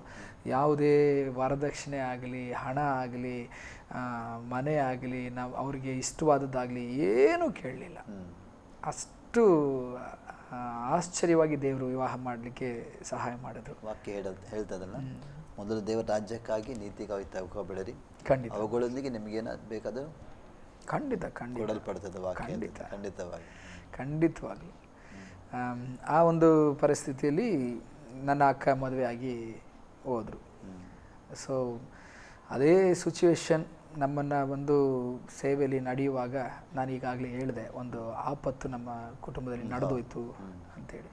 ನನ್ನ ದೊಡ್ಡ ಅಕ್ಕ ಮದುವೆ ಮಾಡಿ 3 ತಿಂಗಳಿನಲ್ಲಿ ಅಕ್ಟೋಬರ್ 27ನೇ ತಾರೀಕು, ಅದಕ್ಕೆ ಮುಂಚೆ 24ನೇ ತಾರೀಕು ಒಂದು ಕೆಟ್ಟ ಸುದ್ದಿ ನಮ್ಮ ಕಿವಿಗೆ ಬಿತ್ತು. ಮೈಸೂರಿನಲ್ಲಿ ನನ್ನ ತಂದೆ ಕೂಟದಲ್ಲಿ ಕೂತಿದ್ರು. ಅದು ಮುಗಿಸಿ ನನ್ನ ಅಕ್ಕನ ಕರ್ಕೊಂಡು ಬರಬೇಕು ಅಂತೇಳಿ ತೀರ್ಮಾನ ಮಾಡಿದರು. ಅದು ಅಕಸ್ಮಾತ್ತಾಗಿ ಅಂಥೇಳಿ ನಾವೆಲ್ಲ ಕಡೆ ಹೇಳಿದ್ದೇವೆ, ಆದರೆ ನಿಜ ಘಟನೆ ಅದು ಕೊಲೆ ಮಾಡಲ್ಪಟ್ಟಿದ್ದು. ಅದು ಸೇವೆಗೆ ತೊಂದರೆ ಆಗಬಾರ್ದು, ಸೇವೆ ಬೀಳಬಾರ್ದು, ಸೇವಕರುಗಳು ಅವಮಾನ ಪಡಬಾರ್ದು ಅನ್ನೋದಕ್ಕೋಸ್ಕರ ಅದನ್ನು ಅಕಸ್ಮಾತಾಗಿ ನಡೀತು ಅಂತೇಳಿ ನನ್ನ ಅಕ್ಕನೇ ಸ್ಟೇಟ್ಮೆಂಟ್ ಕೊಟ್ಟಳು. ಇದರಿಂದ ನಾನು ಕಲ್ತಿದ್ದೇನೆಂದರೆ ಕ್ಷಮಿಸುವ ಹೃದಯ, ಎಂಥವ್ರನ್ನೂ ಕೂಡ ಕ್ಷಮಿಸಬೇಕು ಅನ್ನೋದು ನನ್ನ ಅಕ್ಕನಿಂದ ಕಲ್ತ್ಕೊಂಡೆ. ಯಾಕಂದರೆ 95% ಫುಲ್ಲು ಉರಿದೋಗಿದ್ಲು, ಸುಟ್ಟೋಗಿತ್ತು. ಈ ಹೃದಯ ಕಾಣೋ ಮಟ್ಟಿಗೆ ಫುಲ್ಲು ಬೆಂದೋಗಿ ಎಲ್ಲ ಸುರಿತಾಯಿತ್ತು, ಕೆಳಗಡೆ ಬೀಳ್ತಾಯಿತ್ತು. ಡಾಕ್ಟ್ರ್ ಆಗೋದೇ ಇಲ್ಲ, ತಗೊಂಡು ಹೋಗ್ರಿ ಅಂಥೇಳಿ ಹೇಳಿ. ನನಗೆ ಆಗ ಒಂದು ಪ್ರಶ್ನೆ ನನ್ನಲ್ಲಿ ಕಾಡಲಿಕ್ಕೆ ಸ್ಟಾರ್ಟ್ ಆಯಿತು. ದೇವ್ರು ಯಾಕೆ ನನ್ನ ಅಕ್ಕನಿಗೆ ಈ ರೀತಿ ಒಂದು ಪರಿಸ್ಥಿತಿ ಕೊಟ್ಟರು? ನನ್ನಲ್ಲಿ ಒಂದು ಹಿಂಜಾರುವಿಕೆ ಬಂದುಬಿಡ್ತು. ಅಷ್ಟೇ, ಅವರು ಆ್ಯಕ್ಚುಲಿ ಅವರು ಪ್ರವಾದಿನಿ. ಹೌದು, ಅವರು ಪ್ರಾರ್ಥನೆಯಲ್ಲಿ ಬಲ. ಆಕೆ ಹಾಡು ಹಾಡಿದ್ರೆ ಸಾಕು ದೆವ್ವಗಳು ನಡಗೋದು, ಅಷ್ಟು ಒಳ್ಳೆ ರಾಗ. ನಿಮಗೆ ಅಭ್ಯಂತರ ಇಲ್ಲ ಅಂತ ಹೇಳಿದ್ರೆ ಆಕೆ ಹಾಡು ನನ್ನನ್ನು ಸಂಧಿಸಿದ್ದನ್ನು ನಾನು ಹೇಳಲಿಕ್ಕೆ ಇಷ್ಟಪಡ್ತೇನೆ. ಅದು ಆ್ಯಕ್ಚುಲಿ ತಮಿಳ್ ಸಾಂಗ್, ನಾನು ಕನ್ನಡದಲ್ಲಿ ಅದನ್ನು ಹೇಳ್ತೇನೆ. ಅನುದಿನವೂ ನಿನ್ನಲ್ಲೇ ನಾ ಬೆಳೆಯಬೇಕು, ನಿನ್ನ ಅನುಗ್ರಹ ನೀಡಯ್ಯ. ಅನುದಿನವೂ ನಿನ್ನಲ್ಲೇ ನಾ ಬೆಳೆಯಬೇಕು, ನಿನ್ನ ಅನುಗ್ರಹ ನೀಡಯ್ಯ. ನನ್ನಿಂದ ಏನೂ ಸಾಧ್ಯವಿಲ್ಲ, ನಿನ್ನಿಂದ ಎಲ್ಲವೂ. ನನ್ನಿಂದ ಏನೂ ಸಾಧ್ಯವಿಲ್ಲ, ನಿನ್ನಿಂದಲೇ ಎಲ್ಲ ಅಂಥೇಳಿ ಆಕೆ ತಮಿಳಿನಲ್ಲಿ ಹೆಚ್ಚಾಗಿ ಹಾಡೋದು. ಹಾಡನ್ನ ತುಂಬ ಒಳ್ಳೆ ಆರಾಧನೆ ವೀರಳು. ಈ ಸಮಯದಲ್ಲಿ ನಾನು ಹೇಳಲಿಕ್ಕೆ ಇಷ್ಟಪಡುವಂಥದ್ದು, ಆಕೆ ಆ ಸಾವಿನ ಕಡೆಯ ಕ್ಷಣದಲ್ಲಿ ಡಾಕ್ಟ್ರು ಆಗೋದೇ ಇಲ್ಲ ಅಂತ ಹೇಳಿದ್ರು. ಅಂದರೆ ನೀವು ಹೇಳ್ತಾ ಇದ್ರಿ ಮೀಟಿಂಗ್ ಮುಗಿಸಿ ನೀವು ಅಕ್ಕನನ್ನು ಕರ್ಕೊಂಡು ಹೋಗಬೇಕು ಅಂದರೆ ಹೋಗಿದ್ದೀರಿ. ಅಂದರೆ 24ಗೆ ನಮಗೆ ರಿಸಲ್ಟ್ ಬಂದುಬಿಡ್ತು, ಈ ರೀತಿ ಹುಷಾರಿಲ್ಲ ಅಂತೇಳಿ. ನನ್ನ ತಂದೆ 25th ಮಾರ್ನಿಂಗು ಮೈಸೂರಿಂದ ಹಾಗೇ ನೇರ ಊಟಿಗೆ ಹೋದರು. ಊಟಿ ಹಾಸ್ಪಿಟ್ಲ್ ಅಂತೇಳಿ ನಮಗೆ ಗೊತ್ತಿಲ್ಲ, ತಂದೆಗೆ ಗೊತ್ತಿಲ್ಲ. ಹೋಗಿ ಇಳಿತಾ ಇದ್ದಾಗಲೇ ಆ ಸಭಾ ಪಾಸ್ಟ್ರು ಬಂದು, ಪಾಸ್ಟರ್ ದಯವಿಟ್ಟು ನಮ್ಮನ್ನು ಕ್ಷಮಿಸ್ರಿ, ಒಂದು ಆಪತ್ತು ನಡೆದೋಯ್ತು, ಇದು ಹೇಗೆ ಹೇಳೋದು ಅಂತೇಳಿ ಗೊತ್ತಿಲ್ಲ, ನಿಮ್ಮ ಮನಸ್ಸನ್ನು ಗಟ್ಟಿ ಮಾಡ್ಕೊಳ್ರಿ ಅಂತೇಳಿ ನೇರ ಹಾಸ್ಪಿಟ್ಲಿಗೆ ಕರ್ಕೊಂಡೋದ್ರು. ಕರ್ಕೊಂಡು ಹೋಗ್ತಿದ್ದಂಗೆ ಆಕೆ ಹಾಸಿಗೆಯಲ್ಲಿ ನೋಡಿ ನನ್ನ ತಂದೆ ಜೋರಾಗಿ ಕೂಗಾಡಿದ್ದಾರೆ. ಆಕೆ ಹೆಸರು ಅನಿತಾ ಅಂತೇಳಿ. ಜೋರಾಗಿ ಕೂಗಿದ್ದಾಳೆ, ದೇವರೇ ಈಕೆ ಪ್ರಾರ್ಥನೆಯನ್ನು ಕೇಳಲಿಲ್ವಾ? ಈಕೆ ಅಭಿಷಿಕ್ತಳಲ್ವಾ, ಪ್ರವಾದಿ ಅಲ್ವಾ? ಯಾಕೆ ಇವಳನ್ನ ಕೈ ಬಿಟ್ಟೆ ದೇವರೇ? ನಾನೇನು ಮಾಡಲಿ? ನಾನು ಹೇಗೆ ನನ್ನ ಸಂಬಂಧಿಕರುಗಳಿಗೆ ಉತ್ತರ ಕೊಡಲಿ ಅಂತೇಳಿ ತುಂಬ ಹತ್ತಿದ್ದಾರೆ. ಆವಾಗ ಮಾತಾಡ್ತಾ ಇಲ್ಲ, ಫುಲ್ ಅನ್ಕಾನ್ಶಿಯಸ್ ಆಗಿದ್ದಾಳೆ. ಡಾಕ್ಟ್ರ್ ಹೇಳಿದ್ರು, ನಿಮ್ಮ ಜಾಗಕ್ಕೆ ತೊಗೊಂಡೋಗ್ಬಿಡ್ರಿ, ನಾವು ಗ್ಯಾರಂಟಿ ಕೊಡಲ್ಲ ಅಂತೇಳಿ. ಅಲ್ಲಿಂದ ಮೈಸೂರು ಪಟ್ಟಣಕ್ಕೆ ಹಾಗೆ ಅವಳನ್ನ ತಗೊಂಡು ಕಾರ್ನಲ್ಲಿ ಹಾಸ್ಪಿಟ್ಲಿಗೆ ಬಂದು JSS ಹಾಸ್ಪಿಟ್ಲಲ್ಲಿ ತಂದು ಹಾಕಿದ್ರು ಮೈಸೂರಿನಲ್ಲಿ. ಆಗ ನಾವೆಲ್ಲ ಬಂದಾಗ ಆಕೆ ನನ್ನ ಕಣ್ಣು ಮುಂದೆ ಬರ್ತಾ ಇದ್ದಾಳೆ. ನಾನು ತುಂಬ ಪ್ರೀತಿಯಿಂದ ಸಾಕ್ತವಳು ನನ್ನನ್ನು. ಯಾಕಂದರೆ ಒಂದೊತ್ತು ತಾಯಿಗೆ ಸಮಾನ. ಒಂದೊತ್ತು ಆಹಾರಕ್ಕೂ ನಾವು ತುಂಬ ಕಷ್ಟಪಟ್ಟದ್ದು. ನನ್ನನ್ನು ಎಕ್ಸ್ಪೆಷಲಿ ಆಕೆ ಸಾಕಬೇಕು ಅಂತೇಳಿ ಆಕೆ 9ನೇ ತರಗತಿ ಓದೋದನ್ನು ಬಿಟ್ಟು ಆಕೆ ಒಂದು ಅನಾಥಾಶ್ರಮಕ್ಕೆ ಕೆಲಸಕ್ಕೆ ಸೇರಿಕೊಂಡ್ಳು.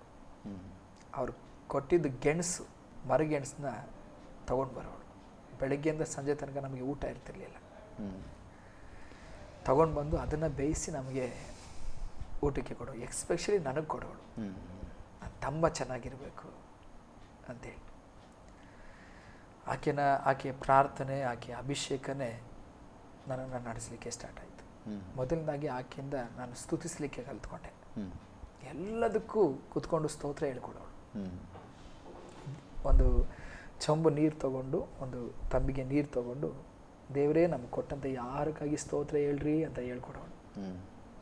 ನಾವು ಸ್ತೋತ್ರ ಮಾಡ್ತಾ ಇದ್ದೀವಿ. ಎಷ್ಟೋ ಸರಿ ಅದನ್ನು ಹಾದು ಬಂದಿದ್ದೇವೆ. ಕೆಲವು ಸಾರಿ ಏನೂ ಇಲ್ಲದೆ ಇರೋಂಥ ಪರಿಸ್ಥಿತಿಯಲ್ಲಿ ಹಾಗೆ ಸ್ತೋತ್ರ ಮಾಡಿ ನಮ್ಮನ್ನು ನಿದ್ರೆ ಮಾಡಿಸೋಳು. ಅಂದರೆ ಇದು ನೀವು ಸೇವೆಗೆ ಬಂದ ನಂತರದ ಬರೋಕ್ಕೂ ಮುಂಚೆ ನಾನು ಟ್ರ್ಯಾಕ್ ಬಿಟ್ಬಿಟ್ಟೆ ಆ್ಯಕ್ಚುಲಿ. ಯಾಕಂದರೆ ಇದನ್ನು ಮತ್ತೆ ಹೇಳುವಾಗ ಕ್ಷಮಾಪಣೆ ಅಂತೇಳಿ ಬಂದದ್ರಿಂದ ನಾನು ಈ ಪಾಯಿಂಟ್ ಹೇಳಬೇಕಾಗಿ ಬಂತು. ಯಾಕಂದರೆ ಇವತ್ತು ಅನೇಕ ಕ್ರೈಸ್ತರಲ್ಲಿ ಆಗಲಿ, ಬೇರೆ ಜನಗಳಲ್ಲಿ ಆಗಲಿ, ಅಥವಾ ಯಾರೇ ಆಗಲಿ, ಯಾವ ಮನುಷ್ಯನೇ ಆಗಲಿ ಕ್ಷಮಿಸುವ ಗುಣ ಇಲ್ಲ. ಕ್ಷಮಿಸುವ ಗುಣ ಎಲ್ಲಿ ಇದೆಯೋ ಅಲ್ಲಿ ದೇವರ ಆಶೀರ್ವಾದ. ಹೌದು, ಖಂಡಿತವಾಗಿ. ಯೇಸು ಸ್ವಾಮಿ ಹೇಳಿದ್ದಾನೆಲ್ಲ, ನಿಮ್ಮ ವೈರಿಗಳನ್ನು ಪ್ರೀತಿಸಿರಿ, ನಿಮ್ಮನ್ನು ಹಾಗೆ ಮಾಡುವವರಿಗೆ ಪ್ರೀತಿ ಮಾಡಿರೋ ಕ್ಷಮಿಸಿರಿ ಅಂತ ಹೇಳಿ ಸ್ವಾಮಿ ಹೇಳಿದ. ಖಂಡಿತ. ಸೊ ಅದರಿಂದ ನನ್ನ ಅಕ್ಕನಿಂದ ನಾನು ಕಲ್ತ್ಕೊಂಡಿದ್ದೆ ಅದೊಂದು. ಆಕೆ ಸಾವಿನ ದವಡಲಿದ್ದಾಳೆ, ಇನ್ನು ಮಾತಾಡೋದೇ ಇಲ್ಲ ಅಂತ ನಾವು ತಿಳ್ಕೊಂಡ್ವಿ. ನಾವೆಲ್ಲ ಹೊರಗಡೆ ಅಳ್ತಾ ಇದ್ದೇವೆ. ಮಾರನೇ ದಿನ 27th ಮಾರ್ನಿಂಗ್ 5 o'clock ಆಕೆ ಕಣ್ಣು ಬಿಟ್ಲು ಅಂತೇಳಿ ಡಾಕ್ಟರ್ಸ್ ಹೇಳಿದ್ರು. ಇನ್ನು ಹಬ್ಬ ಅಂದರೆ 1 hour 2 hours ಇರ್ಬೋದು. ಆಕೆ ಇಮ್ಯಾನ್ ಅಂತೇಳಿ ಕರಿತಾ ಇದ್ದಾಳೆ. ಯಾರದು? ಮತ್ತು ತಂದೆನಕ್ಕೆ ಹೋಗ್ತಾ ಇದ್ದಾಳೆ. ತಂದೆನೂ ಆ ಇಮ್ಯಾನ್ ಅನ್ನೋರ್ನ ಒಳಗಡೆ ಕರ್ಕೊಂಬನ್ರಿ ಅಂತೇಳಿ ನಮ್ಮಿಬ್ಬರನ್ನ ಮಾತ್ರ ಒಳಗಡೆ ಕರ್ಕೊಂಡ್ಲು. ಆಗ ಅವಳು ನಿಜಾಂಶ ಹೇಳಿದ್ಲು, ಇದರಿಂದ ತುಂಬ ದೊಡ್ಡ ಆಪತ್ತಾಗುತ್ತೆ, ದಯವಿಟ್ಟು ನಾನು ಅವ್ರನ್ನ ಕ್ಷಮಿಸ್ತೇನೆ, ಆ ಶತ್ರುವಾಗಿರೋರನ್ನ ನಾನು ಕ್ಷಮಿಸ್ತೇನೆ, ನೀವು ಕ್ಷಮಿಸ್ರಿ. ಇದನ್ನು ಪೇಪರ್ಗಾಗಲಿ ಪೊಲೀಸ್ ಕಂಪ್ಲೇಂಟ್ ಆಗಲಿ ಮಾಡಬೇಡ್ರಿ, ಇದನ್ನು ಇಲ್ಲಿಗೆ ಮರ್ತು ಬಿಡೋಣ. ಅಕಸ್ಮಾತಾಗಿ ಆಯಿತು ಅಂತೇಳಿ ನಾನೇ ಹೇಳ್ತೇನೆ ಅಂಥೇಳಿ ಆಕೆ ಮಾತಾಡಿದ್ಲು.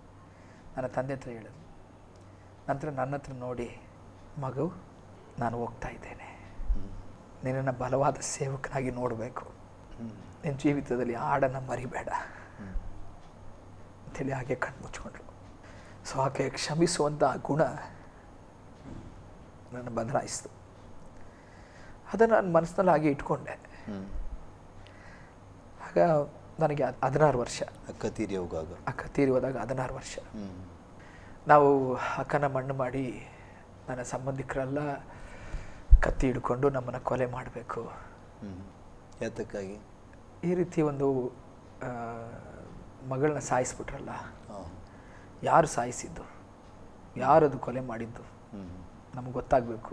ಅವಳು ಸೂಸೈಡ್ ಮಾಡ್ಕೊಳ್ಳೋಷ್ಟು ಹೇಡಿ ಅಲ್ಲ, ಕುಟುಂಬ ಎಷ್ಟೇ ಕಷ್ಟದಲ್ಲಿದ್ದು ಅವಳು ಸಾಕಲಿಕ್ಕೆ ಮುಂದೆ ನಿಂತವಳು ಅಂಥೇಳಿ ಗಲಾಟೆ. ಆದರೆ ಎಲ್ಲರೂ ದೇವ್ರು ತಡೆದ್ರು. ಅದ್ಭುತವಾಗಿ ಅದು ಹೊರಗಡೆ ಬಂದ್ವಿ. ಮತ್ತು ನಾವು ಸೇವೆಗೆ ಅಂಥೇಳಿ ಕುಣಿಗಲ್ ಪಟ್ಟಣಕ್ಕೆ ಬಂದ್ವಿ. ಬಂದಾಗ ನಾನು ಕುಣಿಗಲ್ ಪಟ್ಟಣಕ್ಕೆ ಬರೋದಕ್ಕೆ ಮುಂಚೆ ಆದದ್ದಲ್ಲ, ಕುಣಿಗಲ್ ಪಟ್ಟಣಕ್ಕೆ ಬಂದು 3 months ಅಂಥ ಒಂದು ಪರಿಸ್ಥಿತಿಯಲ್ಲಿ ಮನೆಗೆ ಬಂದಾಗ ನನ್ನ ತಾಯಿ ಒಂದು 4 ತಿಂಗಳು ಭಯಂಕರ ಹುಚ್ಚಿ ಆದರು. ಕೂದಲೆಲ್ಲ ಬಿಟ್ಕೊಂಡು ಬಸ್ ಸ್ಟ್ಯಾಂಡ್ನಲ್ಲಿ ಅಲ್ಲಿ ಇಲ್ಲಿ ಅಲೆದಾಡಿಕೊಂಡು, ನನ್ನ ತಂದೆ ಟೀ ತೊಗೊಂಡೋಗಿ ಕೊಟ್ಟರೆ ಬಿಸಿ ಟೀ ಹಾಗೆ ತೆಗೆದು ಮುಖಕ್ಕೆ ಎಸೆಯೋರು. ಯೇಸು ಸ್ವಾಮಿನೂ ಬೇಡ, ನೀನು ಬೇಡ. ಅಂದರೆ ಈ ಮಗಳ ಘಟನೆಯಿಂದ ಒಂದಿನ ನಾನು, ನನ್ನ 2 ಅಕ್ಕಂದರು ಮತ್ತು ನನ್ನ ತಾಯಿ, ನನ್ನ ತಂದೆನ ನೋಡಿ ನಾನು ಕೇಳಿದೆ, ಎಂಥ ಒಳ್ಳೆ ಅಕ್ಕಳನ್ನ ನಾನು ಕಳ್ಕೊಂಡೆ, ಈ ದೇವ್ರು ಏನು ಮಾಡ್ತು? ಬೇಕಾಗಿಲ್ಲ ಈ ದೇವರು, ನೀನು ಸೇವೆ ಮಾಡ್ಕೊಂಡು ಹೋಗು ಅಂಥೇಳಿ ಅವ್ರನ್ನ ತಳ್ಳಿ ಹಾಕಿ ಹೊರಗಡೆ ಬಂದ್ಬಿಡೋಣ ಅನ್ನೋ ಒಂದು ತೀರ್ಮಾನಕ್ಕೆ ನಾವು ಬಂದ್ವಿ. ಆಗ ನೀವು ಮತ್ತೆ ನಿಮ್ಮ ಅಕ್ಕ, ನನ್ನ ತಾಯಿ ಸಮೇತ. ಆಗ ನನ್ನ ತಂದೆ ಒಂದು ಮಾತು ಹೇಳಿದ್ರು, ನೀವು ಬಿಟ್ಟು ಹೋಗ್ರಿ, ಆದರೆ ಒಂದು ಕಾಲ ಬರ್ತದೆ, ನಾನು ಈ ಲೋಕ ಬಿಟ್ಟು ಹೋಗ್ತೇನೆ, ನೀವು ಈ ಲೋಕ ಬಿಟ್ಟು ಬರ್ತೀರಿ. ಪರಲೋಕದಲ್ಲಿ ನಾನಿದ್ದು ನನ್ನ ಮಗಳನ್ನ ನೋಡ್ತೇನೆ, ಆದರೆ ನಿಮ್ಮನ್ನು ನೋಡಲ್ಲ. ಯಾಕಂದರೆ ಈ ದೇವ್ರನ್ನ ನೀವು ಬಿಟ್ಬಿಡ್ತಾ ಇದ್ದೀರಿ ಅಂಥೇಳಿ ಅವರು ಮಾತಾಡಿದ್ರು. ಆ ಮಾತು ನನ್ನ ಹೃದಯದ ಮುಟ್ಟಿತು. ಅವ್ರು ತುಂಬ ಅಳ್ತಾ ಹೇಳಿದ್ರು. ಆ ಕಣ್ಣೀರು ಇವತ್ತು ನನ್ನ ಕಣ್ಣು ಮುಂದೆ ಇದೆ. ನಂತರ ಆ ಮಾತು ನಾನು ಬದಲಾಯಿಸಿದ ಕೂಡಲೇ ತಂದೆ ಜೊತೆಲಿ ಸೇರಿ, ರೆಡಿ, ನಾನು ಸೇವೆ ಮಾಡ್ತೇನೆ, ನನ್ನ ಅಕ್ಕ ಹೇಳಿದ ಪ್ರಕಾರವಾಗಿ ನಾನು ಸೇವೆಗೆ ಹೋಗ್ತೇನೆ ಅಂಥೇಳಿ SLCನ ಸರಿಯಾಗಿ ಓದಲಿಕ್ಕಾಗಲಿಲ್ಲ. SLC ಮುಗಿಸ್ಲಿಲ್ಲ. 9th ಸ್ಟ್ಯಾಂಡರ್ಡ್ ತನಕನೂ ಫಸ್ಟ್ ರ್ಯಾಂಕ್ ಸ್ಟೂಡೆಂಟ್. ಅಕ್ಕ ಬಂದು ಯಾವಾಗ ಈ ರೀತಿ ಆದ್ಲೋ SLC ನಾನು ಓದಲಿಕ್ಕೆ ಆಗಲಿಲ್ಲ.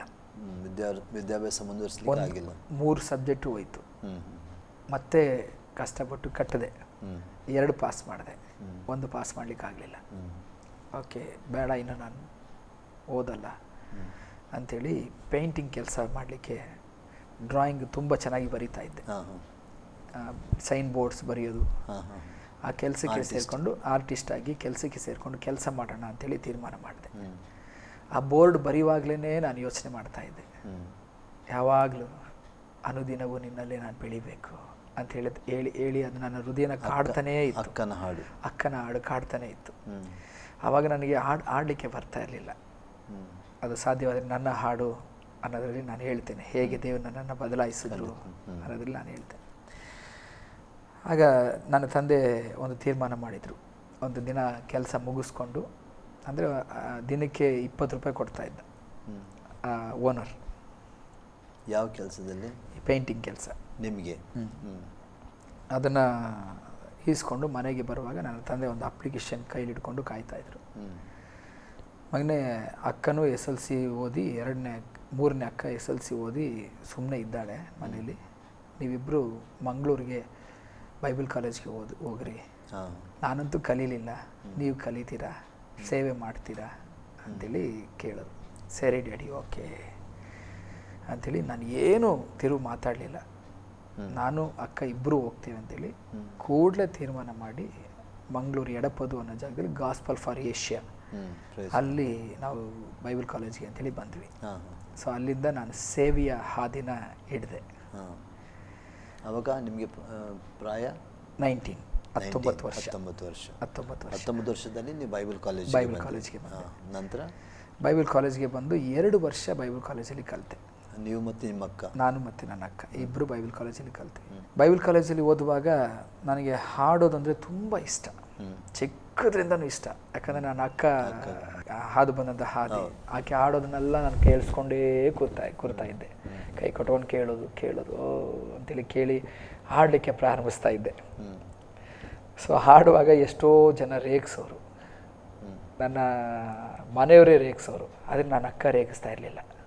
ನೀನು ಆಡು ಮಗನೇ, ನೀನು ಆಡು ತಮ್ಮ ಅಂತೇಳಿ ನನ್ನ ಪ್ರೋತ್ಸಾಹ ಪಡಿಸೋರು. ಇಬ್ಬರು ಅಕ್ಕಂದ್ರು ರೇಗಿಸೋರು, ಬಾಯಿ ಮುಚ್ಚೋರು, ಯಾಕಂದ್ರೆ ನನಗೆ ಆಡಲಿಕ್ಕೆ ಬರ್ತಾ ಇರಲಿಲ್ಲ. ನಿಮ್ಮ ಡ್ಯಾಡಿ ಮಮ್ಮಿ ಏನಾದರೂ ಹಾಡ್ತಾರಾ? ಡ್ಯಾಡಿನೂ ಆಡ್ತಾರೆ, ಮಮ್ಮಿನೂ ಆಡ್ತಾರೆ. ಅಂದರೆ ರಾಗ ಸ್ಟಿಲ್ ದೇವರನ್ನು ಚೆನ್ನಾಗಿ ಆಡ್ತಾರೆ. ನನ್ನ ಇಬ್ಬರು ಅಕ್ಕಂದರು, ಅಂದರೆ ಕಡೆ ಅಕ್ಕ, ಮೊದಲನೇ ಅಕ್ಕ, ಮಧ್ಯದವಳು ಆಡ್ತಾಳೆ, ಅಷ್ಟು ಇಲ್ಲ. ಇಬ್ಬರು ಅಕ್ಕಂದ್ರು ಒಳ್ಳೆ ರಾಗ, ದೇವರು ಒಳ್ಳೆ ರಾಗ ಕೊಟ್ಟಿದ್ದಾರೆ. ನಂತರ ಬೈಬಲ್ ಕಾಲೇಜಿಗೆ ಬಂದೆ. ಬೈಬಲ್ ಕಾಲೇಜಲ್ಲಿ ಬಂದು ನನಗೆ ಯಾವಾಗಲೂ ಹಾಡೋದು ಹುಚ್ಚ ಅಲ್ಲ, ಅದೇ ನನ್ನ ಹವ್ಯಾಸ ಆಗಿ ಮಾರ್ಪಡ್ತದು. ನನಗೆ ಹೆಂಗಾದ್ರೂ ಬರಲಿ, ಹೆಂಗಾದ್ರೂ ರಾಗ ಹೇಗಾದರೂ ಇರಲಿ, ಹಾಡಬೇಕಷ್ಟೇ ಅಂಥೇಳಿ ನಾನು ಬೈಬಲ್ ಕಾಲೇಜ್ಗೆ ಬಂದೆ. ನನಗೆ ಬೈಬಲ್ ಕಾಲೇಜಲ್ಲಿ ಮೊದಲನೇ ವಾರ ಭಾನುವಾರ ಟ್ಯಾಲೆಂಟಿಂಗ್ ಟೈಮ್ ಅಂತೇಳಿ ಒಂದು ಟೈಮಿಂಗ್ಸ್ ಇತ್ತು. ಬಂದ ಮೊದಲನೇ ವಾರ ಕಾಲೇಜಿಗೆ ಹೋದ ಮೊದಲನೇ ವಾರ ನಾನು ಖುಷಿಯಾಗಿ ಹೆಸರು ಕೊಟ್ಟೆ. ನನ್ನ ಬಗ್ಗೆ ಯಾರಿಗೂ ಗೊತ್ತಿಲ್ಲ, ಅಲ್ಲಿ ಸಂತೋಷವಾಗಿ ಹೆಸರು ಕೊಟ್ಟೆ, ನಾನೊಂದು ಸ್ಪೆಷಲ್ ಸಾಂಗ್ ಆಡ್ತೇನೆ ಅಂತೇಳಿ. ವಾರ್ಡನ್ ಎಲ್ಲ ಹೆಸರೆಲ್ಲ ಬರ್ಕೊಂಡು, ಅವ್ರಿಗೂ ಗೊತ್ತಿಲ್ಲ, ನನ್ನ ಜೊತೆಲಿದ್ದಂಥ ಸ್ಟೂಡೆಂಟ್ಸ್ಗೂ ಗೊತ್ತಿಲ್ಲ, ಸ್ನೇಹಿತರಿಗೂ ಗೊತ್ತಿಲ್ಲ.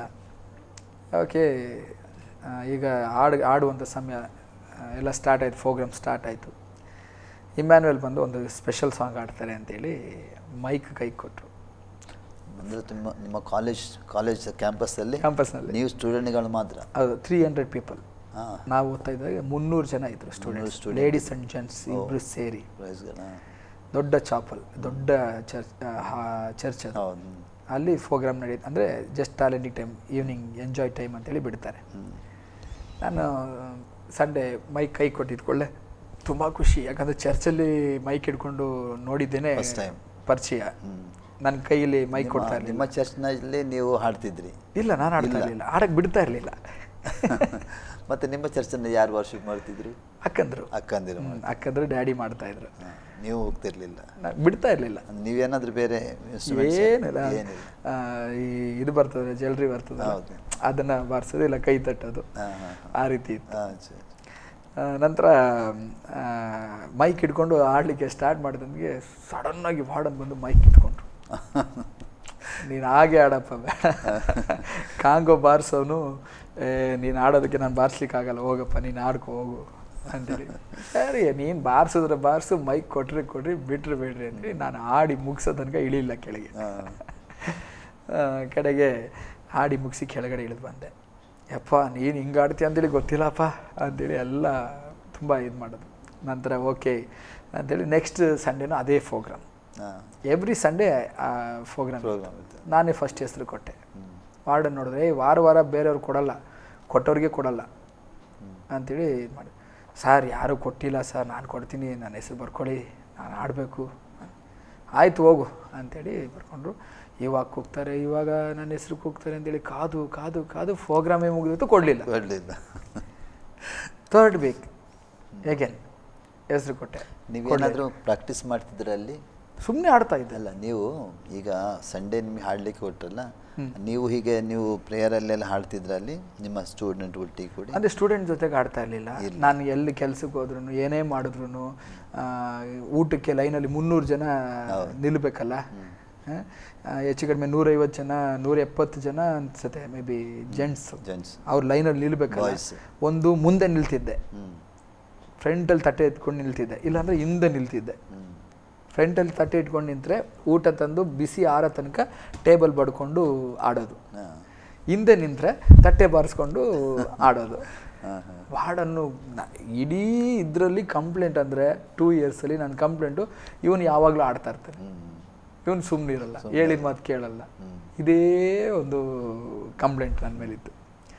ನಾನು ಅದನ್ನು ಬಿಡ್ತಾ ಇರಲಿಲ್ಲ, ಆಡೋದನ್ನು ಮಾತ್ರ ಬಿಡ್ತಾನೆ ಇರಲಿಲ್ಲ.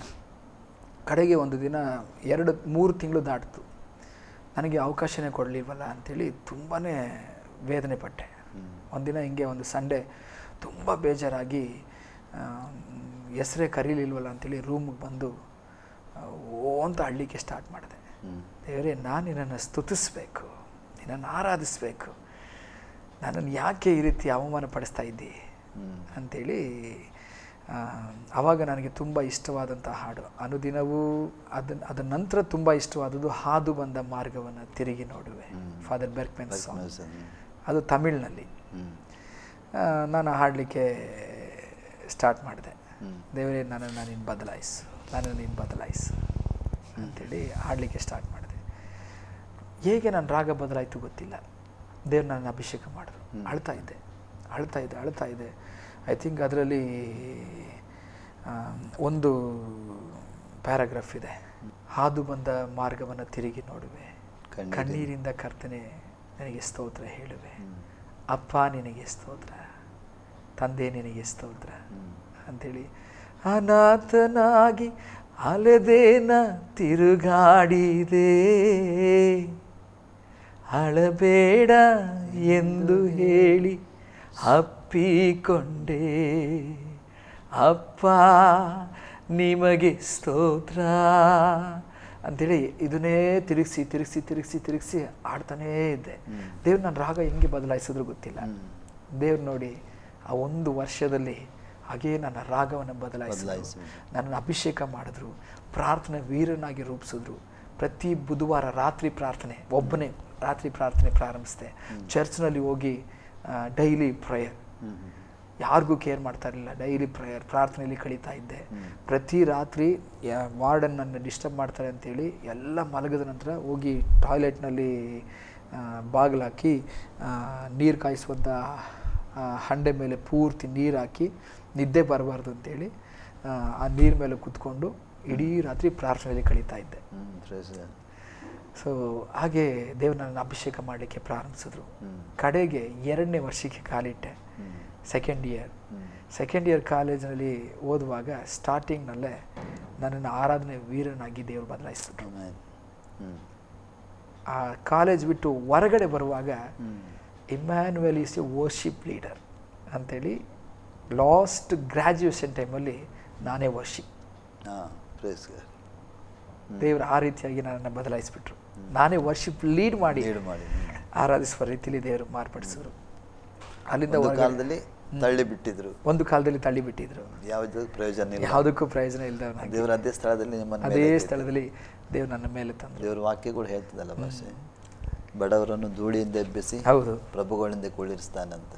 ಖಂಡಿತ ಅಲ್ಲ, ಖಂಡಿತವಾಗಿ ಅವಮಾನವಾದ ಸ್ಥಳದಲ್ಲಿ 2ರಷ್ಟು ಮಾನ ಬರುವಂತೆ ಮಾಡ್ತೇನೆ. ಎಲ್ಲಿ ಮೈಕ್ ಕಿತ್ಕೊಂಡ್ರೋ ಅವರೇ ಮೈಕ್ ಕೊಟ್ಟು ನೀನೇ ವರ್ಷಿಪ್ ಲೀಡರ್ ರೀತಿಲಿ ದೇವ್ರು ನನ್ನ ಬದಲಾಯಿಸಿದ್ರು. ಅಲ್ಲಿಂದ ಹಾಗೆ ನಾನು ಸೇವೆಗೆ ಹೊರಗಡೆ ಬರೋಣ ಅಂತೇಳಿ ಹೇಳುವಾಗ ಅಲ್ಲಿ ನಾನು ಪಟ್ಟಂಥ ಕಷ್ಟ ಕಾಲೇಜಿನಲ್ಲಿ ಇದು ಮಾತ್ರ ಅಲ್ಲ, ನನಗೆ ಮಣ್ಣು ಕೆಲಸ ಮಾಡಿ ಅಭ್ಯಾಸ ಇಲ್ಲ.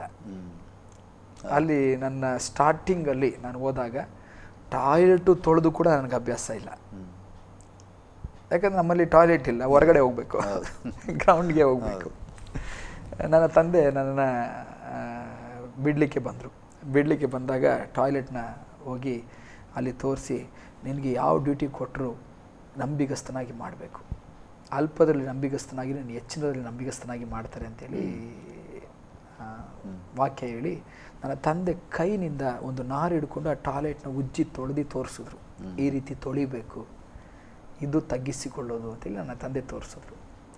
ಅದು ಕಲ್ತ್ಕೊಂಡು ಅದು ಓಕೆ ಡ್ಯಾಡಿ ನಾನು ಮಾಡ್ತೇನೆ, ಯಾವ್ದು ಕೊಟ್ಟರು ಮಾಡ್ತೇನೆ. 1 ವಾರ ಆ ಡ್ಯೂಟಿ ಮಾಡಿದೆ. 2ನೇ ವಾರ ನನಗೆ ಅದು 14 ಎಕರೆ ಜಮೀನು. ಅದು ಲೇಡೀಸ್ ನಡ್ಕೊಂಡು ಹೋಗ್ಲಿಕ್ಕೆ ಒಂದು ಕಾಲು ದಾರಿ ಮಾತ್ರ. ಆ ಕಾಲು ದಾರಿಲಿ ನಡ್ಕೊಂಡು ಹೋಗ್ಬೇಕಿತ್ತು. ಟೀಚರ್ಸ್ ಆಗಲಿ ಪ್ರಿನ್ಸಿಪಲ್ ಆಗಲಿ ಹೋಗ್ಬೇಕಂದ್ರೆ ಕಾರ್ನ ಇಲ್ಲಿ ನಿಲ್ಲಿಸಿ ಅವ್ರು ನಡ್ಕೊಂಡು ಹೋಗಬೇಕು ಅವರ ಹಾಸ್ಟ್ಲಿಗೆ. ಅದರಿಂದ ಏನು ಮಾಡಿದ್ರು, ಅದನ್ನು ಅಗೆದು ಒಂದು ರೋಡ್ ಮಾಡಬೇಕು ಅಂತೇಳಿ ಅಗಿಲಿಕ್ಕೆ ನಮ್ಮನ್ನು ಒಂದು ಟೀಮಾಗಿ ಬಿಟ್ಟರು.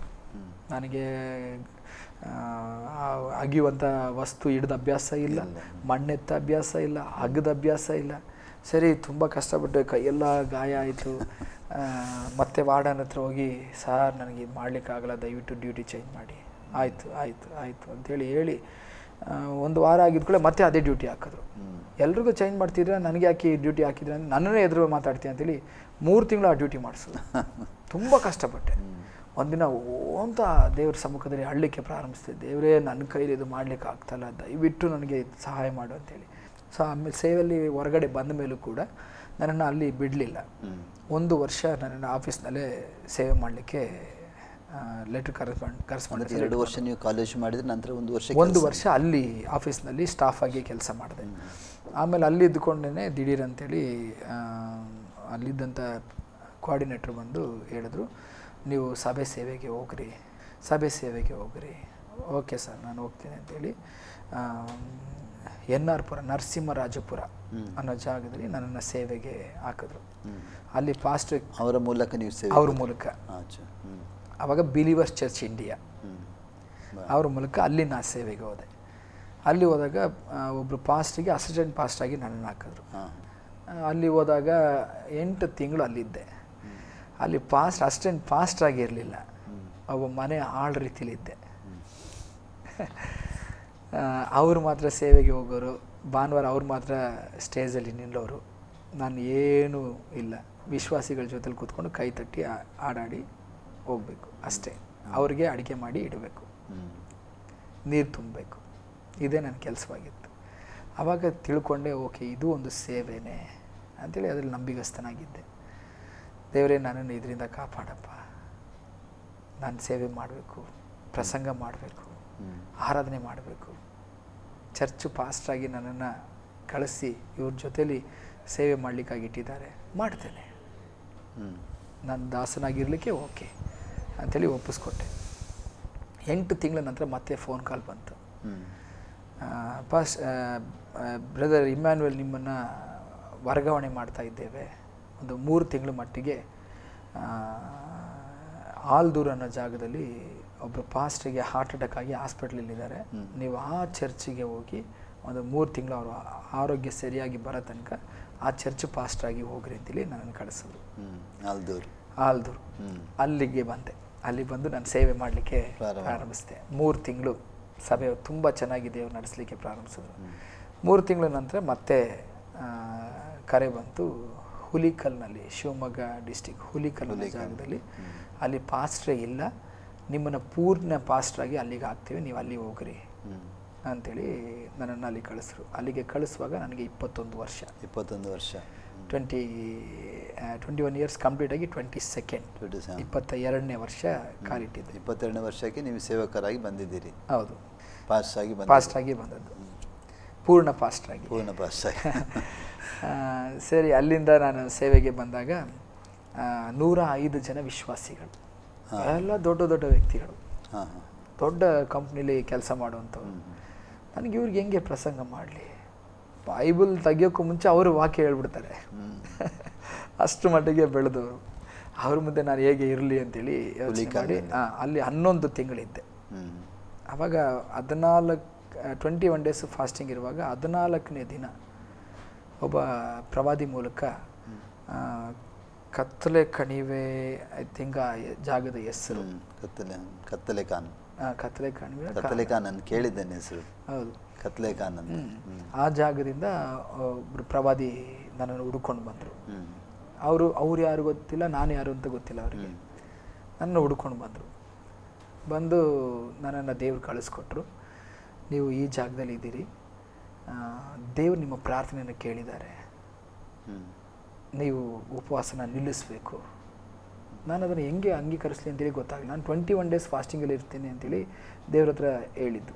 14ನೇ ದಿನಕ್ಕೆ ನೀವು ನಿಲ್ಲಿಸಬೇಕು ಅಂತ ಹೇಳ್ತಾ ಇದ್ದಾರೆ. ನಾನು ಯಾಕೆ ಅಂತ ಕೇಳಿದೆ. ಇಲ್ಲ, ನಿಮಗೆ ಭಯಂಕರವಾದಂಥ ಒಂದು ಹೋರಾಟ ಬರಲಿಕ್ಕಿದೆ, ಆದರೆ ದೇವರು ಹೇಳಿದ್ದಾರೆ ನಿನಗೆ ಈಗಾಗಲೇ ನಿನ್ನ ಸೇವಾ ಸ್ಥಳವನ್ನು ತೋರಿಸಿದ್ದೇನೆ, ಹೋಗು ಅಂತೇಳಿ. ಅದರಿಂದ ನೀವು ಈಗಿರುವಂಥ ಜಾಗನ ಬಿಟ್ಟು ನೀವು ಹೊರಗಡೆ ಹೋಗ್ಲಿಕ್ಕಿದ್ದೀರಿ, ನಿಮ್ಮನ್ನು ಇಲ್ಲಿಂದ ತೆಗೆದು ಆಗ್ತಾ ಇದ್ದಾರೆ. ಅದರಿಂದ ಉಪವಾಸ ಇವತ್ತಿಗೆ ನಿಲ್ಲಿಸಿ, ಆ ಹೋರಾಟಗಳನ್ನ ನಿಮ್ಮಿಂದ ಸಹಿಸ್ಕೊಳ್ಳಿಕ್ಕಾಗಲ್ಲ ಅಂತ ಹೇಳಿದ್ರು. ಓಕೆ ಅಂಕಲ್, ಅವ್ರು ತುಂಬ ಏಜ್ ಆಗಿತ್ತು. ಓಕೆ ಅಂಕಲ್ ಅಂತೇಳಿ ಅವ್ರನ್ನ ಕಳಿಸ್ಕೊಟ್ಟು ನಾನು ಪ್ರಾರ್ಥನೆನ ನಿಲ್ಲಿಸಿದೆ. ಯಾಕಂದರೆ ಪ್ರವಾದಿ ಮಾತನ್ನು ನಾವು ಕೇಳಬೇಕಲ್ಲ, ದೇವ್ರ ವಾಕ್ಯಕ್ಕೆ ವಿಧೇಯರಾಗಬೇಕಲ್ಲ ಅಂತೇಳಿ ನಾನು ನಿಲ್ಲಿಸಿದೆ. 14ನೇ ದಿನ ಉಪವಾಸ ನಿಲ್ಲಿಸಿದೆ, ಪೂರ್ಣ ಉಪವಾಸ ನಿಲ್ಲಿಸಿ ನಾನು ಕೂತಿದ್ದೇನೆ, ಚರ್ಚ್ ಬಾಗಿಲ ಮುಂದೆ ಕೂತಿದ್ದೇನೆ. ಒಬ್ಬರು ಪಾಸ್ಟ್ರು ದಿಢೀರ್ ಅಂತೇಳಿ ಒಂದು ಟೆಂಪೋ ಸಮೇತ ಬಂದುಬಿಟ್ರು, ಸಾಮಾನು ಸಮೇತ ಬಂದು. ಅವರು ಸಿದ್ದಾಪುರದಲ್ಲಿ ಸೇವೆ ಮಾಡ್ತಾ ಇದ್ದವರು. ಬಂದು ಕೂಡಲೇ ಪಾಸ್ಟರ್ ನನ್ನನ್ನು ಇಲ್ಲಿಗೆ ವರ್ಗಾವಣೆ ಮಾಡಿದ್ದಾರೆ. ಯಾರು ಹೇಳಿದ್ದು? ನನ್ನ ಸಾಮಾನು ಇಲ್ಲೇ ಬಿದ್ದಿದೆ, ನನಗೆ ಯಾವುದು ಲೆಟ್ರು ಬಂದಿಲ್ಲ, ಯಾರೂ ಇನ್ಫಾರ್ಮೇಷನ್ ಕೊಟ್ಟಿಲ್ಲ, ನೀವು ಸಡನ್ನಾಗಿ ಸಾಮಾನು ತೊಗೊಂಡು ಬಂದರೆ ನಾನು ಹೇಗೆ ಬಿಟ್ಟು ಹೋಗಲಿ? ಇಲ್ಲ, ನೀವೇನಾದರೂ ಆಫೀಸಲ್ಲಿ ಹೋಗಿ ಮಾತಾಡ್ರಿ ಅಂತ ಹೇಳೋದು. ನಾನು ಕೂಡಲೇ ಆವತ್ತು ರಾತ್ರಿನೇ ನನ್ನ ಸಾಮಾನೆಲ್ಲ ಹಿಂಗೆ ಇರಲಿ, ನಿಮ್ಮ ಸಾಮಾನ ಪಕ್ಕದಲ್ಲಿ ಎಲ್ಲರೂ ಇಡ್ರಿ, ನಾನು ಯಾವುದು ಪ್ಯಾಕ್ ಮಾಡಿಲ್ಲ, ನಾನು ಆಫೀಸ್ಗೆ ಹೋಗಿ ಬರ್ತೇನೆ ಅಂತೇಳಿ ನೇರ ಮಂಗಳೂರಿಗೆ ಬಂದೆ. ಮಂಗಳೂರಿಗೆ ಬಂದಾಗ, ಇಲ್ಲಪ್ಪ ನಿನಗೆ ವಿಷಯ ತಿಳಿಸ್ಲಿಕ್ಕಾಗಲಿಲ್ಲ, ನೀನು ದಯವಿಟ್ಟು ಫಿಲಮ್ ಮಿನಿಸ್ಟ್ರಿಗೆ ನೀನು ಆಗ್ತಾಯಿದ್ದೇನೆ, ನೀನು ಹೋಗು ಅಂತೇಳಿ. ಸರ್, ನನಗೆ ಫಿಲಮ್ ಮಿನಿಸ್ಟ್ರಿಗೆ ಕರಿವಿಕೆ ಇಲ್ಲ, ನನ್ನ ಕರಿವಿಕೆ ಅಪೊಸ್ತಲನ ಕರಿವಿಕೆ. ದೇವ್ರು ಸ್ಪಷ್ಟವಾಗಿ ಮಾತಾಡಿದ್ದಾರೆ. ಸಭೆಗಳನ್ನ ರೂಪಿಸೋದು, ಸಭೆಗಳಿರುವಂಥ ವಿಶ್ವಾಸಿಗಳನ್ನ ಪ್ರಾರ್ಥನಾ ವೀರನಾಗಿ ಬೆಳಗಿಸುವಂಥದ್ದು, ಸೇವಕರುಗಳನ್ನ ಪ್ರಾರ್ಥನೆಯಲ್ಲಿ ದೃಢಪಡಿಸುವಂಥದ್ದು, ಅವರ ಸೇವೆನ ಬಲಪಡಿಸುವಂಥದ್ದು. ಇದಕ್ಕಾಗಿ ದೇವರು ನನ್ನನ್ನು ಕರೆದಿದ್ದಾರೆ. ಅದಕ್ಕೋಸ್ಕರನೇ ನನ್ನ ಸೇವೆಗೆ ಬರುವಾಗಲೇ ನನಗೆ ಅದ್ರ ಗುರುತು ಗೊತ್ತಿಲ್ಲ. ಒಂದು ಚರ್ಚ್ NR ಪುರದಲ್ಲಿ ನನ್ನನ್ನು ಹಾಕಿದ್ರಿ, ಅದನಂತರ ಆಲ್ದೂರ್ನಲ್ಲಿ ಹಾಕಿದ್ರಿ, ಅದನಂತರ ಈಗ ಹುಲಿಕಲ್ನಲ್ಲಿ ಹಾಕಿದ್ದೀರಿ. ಅದಕ್ಕೆ ಮುಂಚೆ ವಿಶ್ವಾಸಿಗಳು ಬರೆಯುವಂಥ ಲೆಟರ್ಗೆ ವಾಕ್ಯದ ಮೂಲಕವಾಗಿ ಪ್ರಾರ್ಥನಾ ಪೂರ್ವಕವಾಗಿ ಅವರಿಗೆ ಲೆಟ್ರು ಬರೆದು ಅವ್ರನ್ನ ದಾರಿ ನಡೆಸ್ತಾ ಇದ್ದೆ. ಎಷ್ಟು ಅದ್ಭುತಗಳು ಅವರಿಗೆ ನಡೆದಿದೆ. ಅದರಿಂದ ನನಗೆ ಈ ಸೇವೆನೇ ಮಾಡಲಿಕ್ಕಾಗೋದು ಇಲ್ಲ, ನಾವು ಹೇಳಿದ ಪ್ರಕಾರ ನೀನು ಇರಲೇಬೇಕು. ಸರ್, ಸಾಧ್ಯನೇ ಇಲ್ಲ. ಹಾಗಾದರೆ ನಾವು ಹೇಳಿದ ಪ್ರಕಾರ ಇಲ್ಲ ಅಂದರೆ ನೀನು ಸಂಸ್ಥೆಯಲ್ಲಿ ಇರಲಿಕ್ಕಾಗಲ್ಲ. ಓಕೆ, ನಾನು ಧಾರಾಳವಾಗಿ ಹೊರಗಡೆ ಹೋಗ್ತೇನೆ, ನೋ ಪ್ರಾಬ್ಲಮ್. ದೇವ್ರು ನನಗೆ ದರ್ಶನ ಕೊಟ್ಟಿದ್ದಾರೆ, ನಾನು ಆ ದರ್ಶನದ ಪ್ರಕಾರ ಸೇವೆಗೆ ಹೋಗ್ತೇನೆ ಅಂಥೇಳಿ ಹೇಯ್, ಇಲ್ಲಿ ಕೊಟ್ಟಿದ್ದು ಸಂಬಳ ರೀತಿಲಿ ಇನ್ನೆಲ್ಲಿ ಕೊಡ್ತಾರೆ ಅಂಥೇಳಿ ನನಗೆ ಚಾಲೆಂಜ್ ಮಾಡಿದ್ರು. ನಾನು ಹೇಳಿದೆ, ಸರ್ ಪುಸ್ತಕದಲ್ಲಿರೋ ಬದನೆಕಾಯಿ ಸಾರಿಗೆ ಮಾಡಲಿಕ್ಕಾಗಲ್ಲ, ನಾನು ಸಂಬಳಕ್ಕೋಸ್ಕರ ಸೇವೆಗೆ ಬರಲಿಲ್ಲ, ದೇವರ ರಾಜ್ಯಕ್ಕಾಗಿ ನೀತಿಗಾಗಿ ದುಡಿಯೋದಕ್ಕಾಗಿ ಬಂದಿದ್ದೇನೆ, ನನಗೆ ಸಂಬಳ ಬೇಡ, ನೋ ಪ್ರಾಬ್ಲಮ್ ಅಂಥೇಳಿ ದೇವರು ನಿಮಗೆ ಹೇಳ್ತಾ ಇದ್ದಾರೆ, ನೀವು ಈ ಜಾಗದಲ್ಲಿರಲ್ಲ, ಗಾಡ್ ಬ್ಲೆಸ್ ಯು ಸರ್ ಅಂಥೇಳಿ ನೆಟ್ಟಿಗೆ ಹೊರಗಡೆ ಬಂದೆ. ರಿಸೈನ್ ಮಾಡಿ ಹೊರಗಡೆ ಬಂದು ಪ್ಯಾಕ್ ಮಾಡಿ ದೇವರು ನನಗೆ ಈಗ ಇರುವಂಥ ಜಾಗದ ಕುರಿತಾಗಿ 14ನೇ ದಿನ ಫಾಸ್ಟಿಂಗ್ ಇರುವಂಥ 14 ದಿನ ಪೂರ್ತಿ ದರ್ಶನ ಕೊಟ್ಬಿಟ್ರು. ಅಂದರೆ ಈಗ ಇಲ್ಲಿ ಸೇವೆ ಮಾಡ್ತೀವಿ ಮಾಗಡಿ ಅನ್ನೋ ಜಾಗದಲ್ಲಿ, ರಾಮನಗರ ಡಿಸ್ಟಿಕ್, ಮಾಗಡಿ ತಾಲೂಕು, ಬೆಂಗಳೂರಿನಲ್ಲಿ. ಮೊದಲು ಬೆಂಗಳೂರು ಡಿಸ್ಟಿಕ್ ಆಗಿತ್ತು, ಈಗ ರಾಮನಗರ ಡಿಸ್ಟಿಕ್.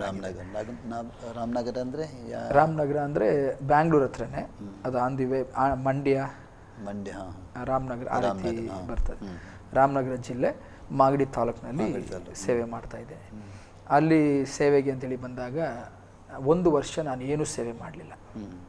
2002 ಏನೂ ಸೇವೆ ಮಾಡಲಿಲ್ಲ. 2001 ಎಂಡಲ್ಲಿ ಬಂದ್ಬಿಟ್ಟೆ. 1 ವರ್ಷ ಏನೂ ಮಾಡಲಿಲ್ಲ. ಒಂದು ಹಳೇ ಸೈಕಲ್ ಇತ್ತು, ಸೈಕಲ್ ತಗೊಂಡು ಎಲ್ಲ ಕಡೆ ಸೈಕಲ್ ಹೊಡೆದು ಟ್ರಾವೆಲ್ ಮಾಡಿ ದೇವ್ರು ತೋರಿಸಿದ್ದು ಇದೇನಾ ಅಂತೇಳಿ ಸುತ್ತಲಿಕ್ಕೆ ಪ್ರಾರಂಭಿಸಿದೆ. ಸುತ್ತಿ ಸುತ್ತಿ ಸುತ್ತಿ ಸುತ್ತಿ ಎಲ್ಲ ದರ್ಶನದಲ್ಲಿ ಏನೆಲ್ಲ ನೋಡಿದ್ನೋ ಅದೆಲ್ಲ ಇತ್ತು. ಓಕೆ, ದೇವ್ರು ನನ್ನನ್ನು ಈ ಜಾಗದಲ್ಲಿ ಸೇವೆಗೆ ಕರೆದಿದ್ದಾರೆ ಅಂತೇಳಿ. ಅಂದರೆ ನೀವು 1 ವರ್ಷ ಅಲ್ಲಿದ್ರಿ, ನೀವು ಬಾಡಿಗೆ ಮನೆಯಲ್ಲಿದ್ದೀರಾ? ಬಾಡಿಗೆ ಮನೆ ನಮ್ಮ ಸ್ವಂತ ಯಾವುದು ಜೊತೆಯಲ್ಲಿ ಯಾರಿದ್ರು ಭಾಷೆ? 1 ವರ್ಷ ಡ್ಯಾಡಿ ಮಮ್ಮಿ. ಆ ಜಾಗಕ್ಕೆ ಡ್ಯಾಡಿ ಮಮ್ಮಿ ಹೋಗಿದ್ರು. ಆ ಜಾಗಕ್ಕೆ ಡ್ಯಾಡಿ ಮಮ್ಮಿ ಅಂದರೆ ಕುಣಿಗಲ್ನಿಂದ ಅಲ್ಲಿಗೆ ಹೋಗಿದ್ರು. ಅಲ್ಲಿಗೆ ಹೋಗಿದ್ದು ನನಗೆ ಗೊತ್ತಿಲ್ಲ, ಅಂದರೆ ಅವ್ರ ಪ್ಲೇಸ್ ನೋಡಿಲ್ಲ ನಾನು, ಯಾಕಂದ್ರೆ ಇಲ್ಲಿದ್ದೆ. ಕುಣಿಗಲ್ನಲ್ಲಿ ಸೇವೆ ಇತ್ತಲ್ಲ? ಸೇವೆ ಬೇರೆಯವ್ರಿಗೆ ಕೊಟ್ಟರು. ಅವರು ಬೇರೆಯವ್ರಿಗೆ ಕೊಟ್ಟು ನನಗೆ ಹೇಳಿದ್ರು, ಬೇರೆಯವ್ರಿಗೆ ಕೊಟ್ಟು ನಾವು ಬೇರೆ ಕಡೆ ಹೋಗಿದ್ದೇವೆ, ಮಾಗಡಿ ಹೋಗಿದ್ದೇವೆ ಅಂತ ಹೇಳಿದ್ರು. ನನಗೆ ಆ ಪ್ಲೇಸ್ ಗೊತ್ತಿಲ್ಲ, ಏನು ಎತ್ತ ಎಲ್ಲಿದೆ ಹೇಗಿದ್ದಾರೆ ಡ್ಯಾಡಿ ಏನೂ ಗೊತ್ತಿಲ್ಲ ನನಗೆ, ಯಾಕಂದ್ರೆ ನಾನು ಇಲ್ಲಿ ಸೇವೆ ಮಾಡ್ತಾ ಇದ್ದೇನೆ. ಇಲ್ಲಿಂದ ನಾನು ಮನೆಗೂ ಹೋಗ್ಲಿಕ್ಕೆ. ಆದರೆ ನಿಮಗೆ ಆ ಊರಿನ ದರ್ಶನ ಹೇಗೆ ಕೊಟ್ಟರು ದೇವರು? ಎಲ್ಲಿ ಕೊಟ್ಟರು ದೇವ್ರು? ನಾನು ಎಲ್ಲಿ ಸೇವೆಗೆ ಹೋಗ್ಬೇಕು ಅಂತೇಳಿ ಹೇಳುವಾಗ, ಈ ಪಟ್ಟಣಕ್ಕೆ ನಿನ್ನನ್ನು ಆರಿಸ್ಕೊಂಡಿದ್ದೇನೆ, ಅನ್ಯ ಜನಗಳಿಗೆ ಬೆಳಕನ್ನಾಗಿ ಇಡ್ಲಿಕ್ಕಾಗಿ ನಿನ್ನನ್ನು ಆರಿಸ್ಕೊಂಡಿದ್ದೇನೆ. ದೇವ್ರೆ, ಆ ಪಟ್ಟಣ ನನ್ನ ತಂದೆ ಇದ್ದಾರೆ, ನೀನು ಆ ಪಟ್ಟಣ ನೋಡಿದೀಯಾ? ನೋಡಿ, ಇದನ್ನೇ ತೋರಿಸ್ತೇನೆ ಅಂಥೇಳಿ ಒಂದು ಸಿನಿಮಾ ರೀತಿಯಲ್ಲಿ ಹಾಗೇ ಒಂದು ಪ್ರದರ್ಶನ ನನ್ನ ಮುಂದೆ ಬಂತು. ಎಲ್ಲ ನೋಡಿದೆ, ಅಲ್ಲಿರುವಂಥ ಜನ, ಅಲ್ಲಿರುವಂಥ ನಡೆಯುವಂಥ ಜಾತ್ರೆ, ಅಲ್ಲಿ ಜನಗಳ ಕಲಾಚಾರಗಳು ಎಲ್ಲವನ್ನ ದೇವರು ತೋರಿಸೋದು. ಈ ಜನಗಳಿಗೆ ನಾನು ಇದನ್ನು ಬೆಳಕನ್ನಾಗಿ ಇಡ್ತಾ ಇದ್ದೇನೆ. ನಿಮಗೆ ದರ್ಶನದಲ್ಲಿ ಇಂಥದ್ದೆಲ್ಲ ದೇವರು ತೋರಿಸ್ಬಿಟ್ರು, ಇದೆಲ್ಲ ತೋರಿಸಿದ್ರು. ಆವಾಗ ನಾನು ಸೇವೆನ ಬಿಟ್ಟು ಅಲ್ಲಿಗೆ ಬಂದು ಡ್ಯಾಡಿಗೆ ಹೇಳಿದೆ, ನಾನಿನ್ನೂ ಸೇವೆ ಮಾಡಬೇಕಾ ಬೇಡವಾ ಅಂತೇಳಿ ನೆಕ್ಸ್ಟ್ ಸ್ಟೆಪ್ ತೊಗೊಳ್ತೀನಿ ಡ್ಯಾಡಿ, ನನ್ನನ್ನು ಡಿಸ್ಟರ್ಬ್ ಮಾಡಬೇಡಿ, ನಿಮ್ಮ ಪಾಡಿಗೆ ನೀವು ಚರ್ಚ್ ನಡೆಸ್ರಿ ಅಂಥೇಳಿ ಹೇಳಿದೆ. ಅಲ್ಲಿ 7 ಮಂದಿ ಮಾತ್ರ, ಇದು 7 ಮೆಂಬರ್ಸ್ ಮಾತ್ರ ಚರ್ಚ್ ಬಿಲೀವರ್ಸ್ ನಿಮ್ಮ ಡ್ಯಾಡಿ ಸಭೆಯಲ್ಲಿ. ಸರಿ, ಓಕೆ ಅಂಥೇಳಿ ನಾನು ವೆಯ್ಟ್ ಮಾಡಿದೆ. ದೇವ್ರು ಹೇಳೋ ತನಕ ಇಲ್ಲಿ ಸೇವೆ ಪ್ರಾರಂಭ ಮಾಡಬಾರ್ದು ಅಂಥೇಳಿ. ನಂತರ ದೇವ್ರ ಹತ್ರ ಕರೆಕ್ಟಾಗಿ ಸ್ಪಷ್ಟವಾಗಿ 2002 ಎಂಡಲ್ಲಿ ದೇವ್ರು ನನ್ನ ಹತ್ರ ಸ್ಪಷ್ಟವಾಗಿ ಮಾತಾಡೋದು, ಈಗ ನೀನು ಈ ಸಭೆನ ಜವಾಬ್ದಾರಿ ತಗೋ. ಆಗ ಡ್ಯಾಡಿನೂ ಕೂಡ ಪ್ರಾರ್ಥನೆ ಮಾಡುವಾಗ ಡ್ಯಾಡಿಗೆ ದೇವರು ಹೇಳಿದ್ದಾರೆ, ನೀನು ಈ ಜಾಗದಿಂದ ಹೊರಗಡೆ ಹೋಗು, ನಿನ್ನ ಮಗನಿಗೆ ಈ ಸ್ಥಳವನ್ನು ಒಪ್ಪಿಸ್ಕೊಡು ಅಂಥೇಳಿ. ಸರಿ, ಓಕೆ ಅಂಥೇಳಿ ಡ್ಯಾಡಿನೂ ಪ್ರಾರ್ಥನೆ ಮಾಡ್ತಾ ಇದ್ದಾನೆ. ಆಮೇಲೆ ಡ್ಯಾಡಿಗೆ ದೇವ್ರು ಮಾತಾಡುವಾಗ, ದೇವರೇ, ಇಲ್ಲಿ ತುಂಬ ಕಠಿಣವಾದಂಥ ಜಾಗ, ನನ್ನ ಮಗ ಈಗ 24 ವರ್ಷ ಮುಗಿಸ್ತಾ ಇದ್ದಾನೆ, ಅವನಿಗೆ ಮದುವೆ ಮಾಡಿ ಜವಾಬ್ದಾರಿ ಕೊಟ್ಟರೆ ಚೆನ್ನಾಗಿರ್ತದಲ್ಲ ಅಂಥೇಳಿ ತೀರ್ಮಾನ ಮಾಡಿದ್ರು. ನನ್ನ ಹತ್ರ ಬಂದು ಮಾತಾಡಿದ್ರು, ಫಸ್ಟ್ ಮಗನೇ, ನಾನು ನಿನಗೆ ಮದುವೆ ಮಾಡೋಣ ಅಂತ ಇದ್ದೇನೆ. ನಾನು ಕೇಳಿದೆ, ಡ್ಯಾಡಿ 24 ವರ್ಷ ಈಗ ಹೆಂಗೆ ಡ್ಯಾಡಿ? ಇಲ್ಲ ಮಗನೇ, ನಾನು ಸೇವೆಗೆ ಒಪ್ಪಿಸ್ಕೊಡ್ತೀನಿ ಅಂತ ಹೇಳಿದ್ರೆ ನಾನು ತುಂಬ ಕಷ್ಟಪಟ್ಟಿದ್ದೇನೆ. ಇಲ್ಲಿ ನನ್ನ ಮಗಳನ್ನ ಸೇವೆ ಕರ್ಕೊಂಡು ಹೋಗ್ಬೇಕಾದ್ರೆ ತಲೆ ಹಿಡಿಲಿಕ್ಕೆ ಕರ್ಕೊಂಡು ಹೋಗ್ತಾ ಇದ್ದೀನಿ ಅಂತೇಳಿ ಜನ ಚುಚ್ಚಿ ಮಾತಾಡಿದ್ದಾರೆ. ಇದು ತುಂಬ ಕಠಿಣವಾದ ಜಾಗ. ಸರಿ ಡ್ಯಾಡಿ, ನಾನು ಮದುವೆಗೋಸ್ಕರ ನಾನು ಪ್ರಾರ್ಥನೆ ಮಾಡಲಿಲ್ಲ, ನೀವು ಮಾಡಿದ್ದೀರಿ, ಓಕೆ ನಿಮ್ಮ ಇಷ್ಟ. ಮತ್ತೆ ಡ್ಯಾಡಿ ಬಂದು ಕೇಳೋರು ನನ್ನ, ಮಗನೇ ನೀನು ಯಾರನ್ನ ಲವ್ ಮಾಡ್ತಾ ಇದೀಯಾ? ಇಲ್ಲ ಡ್ಯಾಡಿ. 24ನೇ ವಯಸ್ಸು ನಿಮಗೆ? ಇಲ್ಲ ಡ್ಯಾಡಿ ಅಂತೇಳಿ. ಹಾಗಾದರೆ ನೀನು ನಾನು ತೋರಿಸಿದ ಹುಡುಗಿನ ನೀನು ಮದುವೆ ಮಾಡ್ಕೊ. ಸರಿ, ನಾನು ಪ್ರಾರ್ಥನೆ ಮಾಡ್ತೇನೆ ಅಂಥೇಳಿ ಪ್ರಾರ್ಥನೆಯಲ್ಲಿ ಕಾದಿರುವಾಗ ಡ್ಯಾಡಿ ಈಗಾಗಲೇ ಒಂದು ಹುಡುಗಿನ ನೋಡಿ ಫೋಟೋ ಎಲ್ಲ ರೆಡಿ ಮಾಡಿ ಇಟ್ಕೊಂಡಿದ್ರು. ನಾನು ಪ್ರಾರ್ಥನೆಯಲ್ಲಿ ಕಾದಿರುವಾಗ ಒಂದು ಮಳೆ ಬೀಳುವಂಥ ಜಾಗ, ಭಯಂಕರ ಮಳೆ ಬೀಳ್ತಾ ಇದೆ. ಆ ಮಳೆ ಬೀಳುವಂಥ ಜಾಗದಲ್ಲೇ ಒಂದು ಮಂಚದ ಮೇಲೆ ಒಂದು ಟೀ ಶರ್ಟ್, ಬನೀನ್ ಇದನ್ನೆಲ್ಲ ಇಟ್ಕೊಂಡು ಒಂದು ಲೇಡಿ ವ್ಯಾಪಾರ ಮಾಡ್ತಾ ಇದ್ದಾಳೆ. ಅದನ್ನು ನಾನು ದರ್ಶನದಲ್ಲಿ ನೋಡಿದೆ. ಏನು ದೇವರೇ ಇದು ಅಂಥೇಳಿ ನಾನು ಅಲ್ಲಿಗೆ ಸುಮ್ಮನಾದೆ. ಮಾರನೇ ದಿನ ಡ್ಯಾಡಿ ಒಂದು ಹುಡುಗಿ ಫೋಟೋ ಬಂದಿದೆಪ್ಪ, ಇದು ನೋಡು ತಂದು ಕೊಟ್ಟರು. ತಂದು ಕೊಡ್ತಿದ್ದಂಗೆ ಓಕೆ ಡ್ಯಾಡಿ, ನಿಮಗೆ ಓಕೆ ಅಂದರೆ ನನಗೆ ಓಕೆ, ಓಕೆ ನಡಿ ಅಂತೇಳಿ ನೆಟ್ಟಿಗೆ ಕರ್ಕೊಂಡೋದ್ರು. ಎಲ್ಲಿ ಅಂತ ಕೇಳಿದೆ. ಇದು ಊಟಿ ಅನ್ನೋ ಜಾಗದಲ್ಲಿ ನಡುವಟ್ಟಂ ಅನ್ನೋ ಸ್ಥಳದಲ್ಲಿ ಈ ಹುಡುಗಿ ಇರೋದು. ಡ್ಯಾಡಿ, ಆಕೆ ಕನ್ನಡ ಬರ್ತದ? ಕನ್ನಡ ಚೆನ್ನಾಗಿ ಮಾತಾಡ್ತಾಳೆ, ಆದರೆ ಓದಕ್ಕೆ ಬರೆಯೋದಲ್ಲ ತಮಿಳು ಮಾತ್ರನೇ. ಹಾಗಾದ್ರೆ ನಡೀರಿ ಹೋಗೋಣ ಅಂಥೇಳಿ ಹೋಗುವಾಗ ನಾವು ಹೋಗೋ ಪ್ಲೇಸೇ ಬಂದು ಭಯಂಕರ ಮಳೆ ಬೀಳ್ತದೆ. ನಡುವಟ್ಟಂ ಅನ್ನೋ ಜಾಗ, ಊಟಿಲೇ ನಡುವಟ್ಟಂ ಅನ್ನೋ ಜಾಗ ಭಯಂಕರವಾಗಿ ಮಳೆ ಬೀಳುವಂಥ ಜಾಗ. ಯಾವಾಗಲೂ ಮಳೆ ಬೀಳ್ತಾನೇ ಇರ್ತದೆ. ಸರಿ, ಓಕೆ, ನಾನು ಕನಸಿನಲ್ಲಿ ನೋಡಿದ್ದು ಇದೇನೆ ಅಂಥೇಳಿ ಹಾಗೆಯೇ ನಾನು ನೆನೆಸ್ಕೊಂಡು ಹೋಗ್ತಾ ಇದ್ದೇನೆ. ಹೋಗಿ ಅವ್ರ ಮನೇಲಿ ಕೂತ್ಕೊಂಡು ನನ್ನ ಆಕೆಯನ್ನು ನೋಡಿದೆ. ಆಕೆ ಹೆಸರು ಜಯಂತಿ. ನೋಡಿ ಹಾಗೆ ಮಾತಾಡ್ತಾ ನಾನು ಇವ್ರ ಹತ್ರ ಪರ್ಸನಲಾಗಿ ಮಾತಾಡಬೇಕು ಅಂತೇಳಿ ಕೇಳಿದೆ. ಓಕೆ ಅಂಥೇಳಿ ಹೇಳಿ ಇದು ಮಾಡಿದೆ. ಹೋಗಿ ನಾವು ಪರ್ಸನಲಾಗಿ ಮಾತಾಡುವಾಗ ಆಕೆನ ಕೇಳಿದೆ, ಏನು ಮಾಡ್ತಾಯಿದ್ದೀರಿ ಅಂತೇಳಿ. ನಾನು ಬನೀನ್ ಕಂಪ್ನೀಲಿ ಟೀ ಶರ್ಟ್ ಬನೀನ್ ಕಂಪ್ನೀಲಿ ಕೆಲಸ ಮಾಡ್ತಾಯಿದ್ದೇನೆ. ದೇವ್ ನನಗೆ ತೋರಿಸಿದ್ದು ಬನೀನ್ ಟೀ ಶರ್ಟು ಮಾರೋ ಜಾಗ ಆ ಪ್ಲೇಸಲ್ಲಿ ಅಂಥೇಳಿ ತೋರಿಸಿದ್ರಲ್ಲ. ಹಾಗಾದರೆ ಓಕೆ, ದೇವ್ರು ಇದನ್ನೇ ನನಗೆ ಹೇಳಿರಬೇಕು ಅಂತೇಳಿ ಕನ್ಫರ್ಮ್ ಮಾಡಿಕೊಂಡು ಒಪ್ಕೊಂಡು 2003ನೇ ವರ್ಷ ಸೆಪ್ಟೆಂಬರ್ 22ನೇ ತಾರೀಕು ನನ್ನ ಮದುವೆ ನಡೀತು. ಅಂದರೆ ಸೇವೆಗೆ ಬಂದು 1 ವರ್ಷದ ನಂತರ, 1 ವರ್ಷದ ನಮ್ಮ ಡ್ಯಾಡಿಯೊಂದಿಗೆ ಬಂದು 1 ವರ್ಷದಲ್ಲಿ ನಿಮ್ಮ ಮದುವೆ ಆಯಿತು. ಅದೇ 2001ನಲ್ಲಿ ಪಾಸ್ಟ್ ಆಗಿ ಬಂದೆ. ಹೌದು. ಸೊ 2001, 2, 3 1 ವರ್ಷ ಪೂರ್ತಿ ಸೇವೆ ಮಾಡಲೇ ಇಲ್ಲ. 1 ವರ್ಷ ಇಲ್ಲಿ ಸುತ್ತಾಡ್ತಾ ಇದ್ದೆ. ಹೌದು, 1 ವರ್ಷ ಡ್ಯಾಡಿ ಜೊತೆಲಿ. ಆಮೇಲೆ 3ನೇ ವರ್ಷದಲ್ಲಿ ಮದುವೆ. ಎಷ್ಟು ಮಕ್ಕಳು ಪಾಸ್ ನಮಗೆ?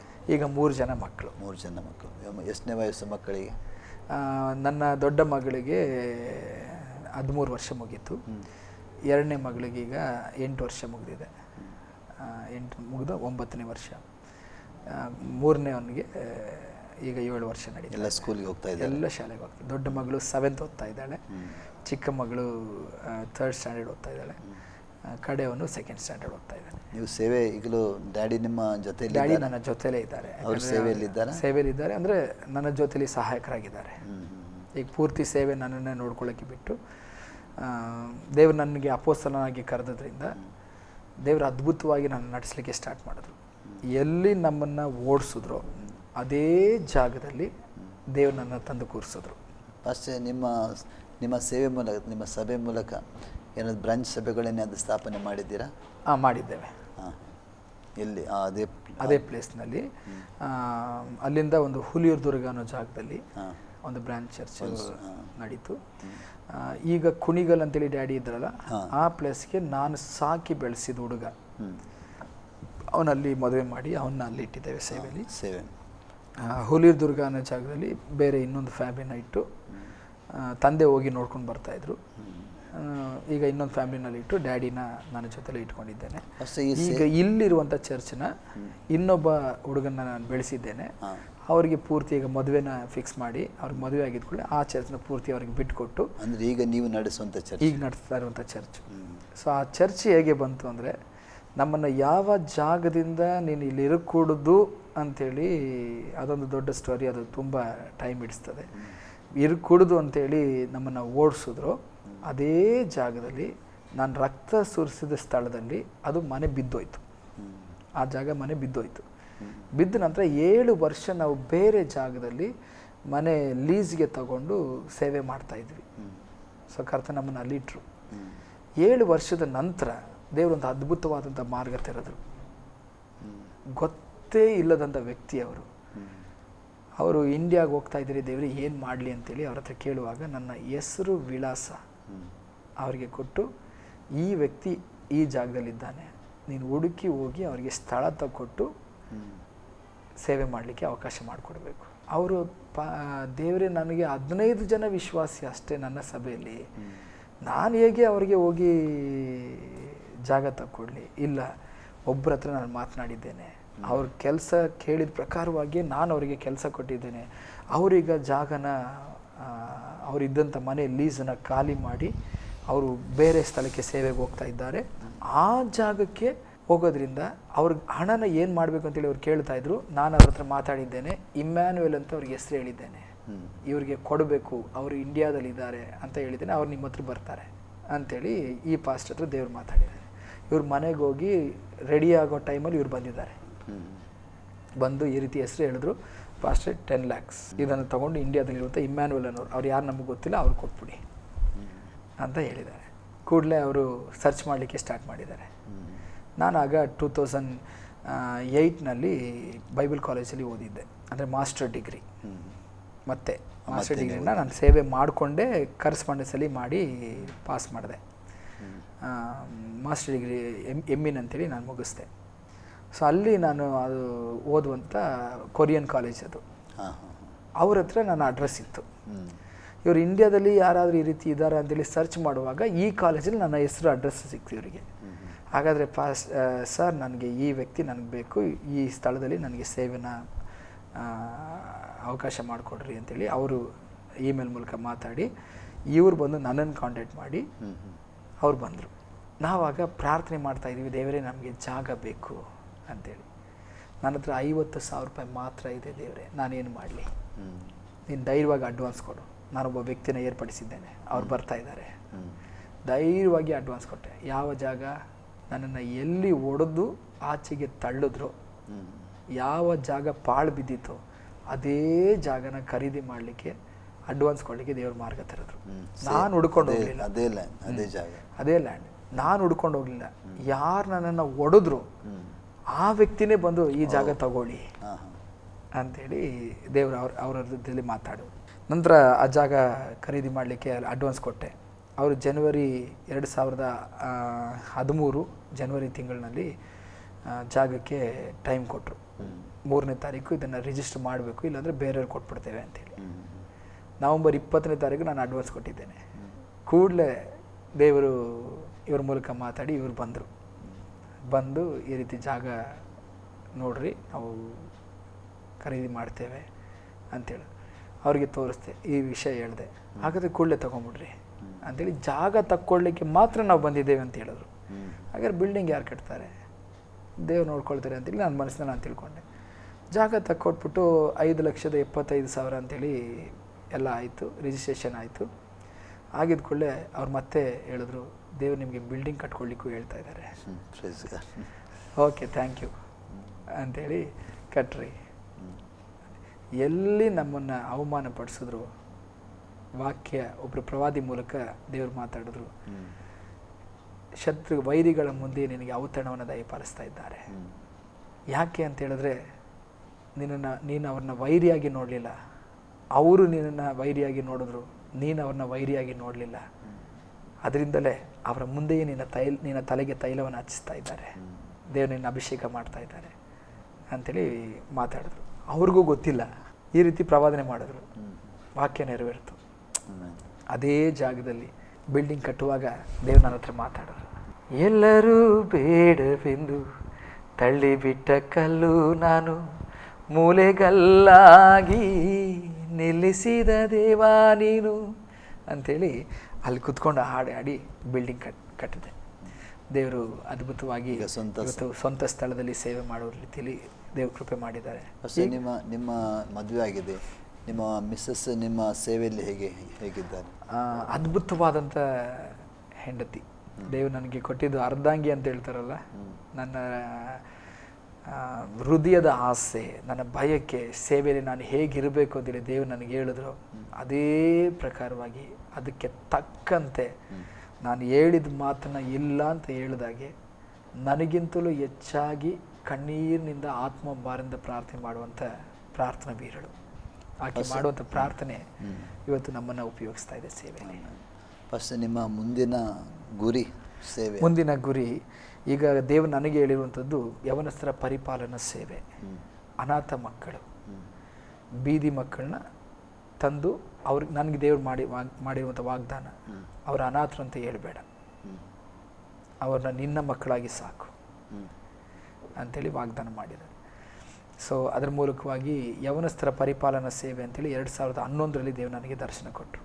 ದೇವರೇ, ನಾನೇ ಒಬ್ಬ ಯವನಸ್ಥನಾಗಿ ಕಾಣ್ತಾ ಇದ್ದೇನೆ, ನಾನೋಗಿ ಯವನಸ್ಥನ ಹೇಗೆ ಪರಿಪಾಲನೆ ಮಾಡಲಿ, ಯಾರನ್ನ ಹೋಗಿ ಹುಡ್ಕೊಂಡು ಹೋಗಲಿ? ದೇವರು ಹೇಳೋದು, ನೀನು ಹುಡ್ಕೊಂಡು ಹೋಗ್ಬೇಡ, ನಾನು ನಿನ್ನ ಬಳಿ ಕರ್ಕೊಂಡು ಬರ್ತೇನೆ ಅಂತೇಳಿ ವಾಗ್ದಾನ ಮಾಡಿದ್ರು. ಅವರಿಗೆ ನೀನು ತಂದೆ ತಾಯಿಯಾಗಿರ್ತಿ.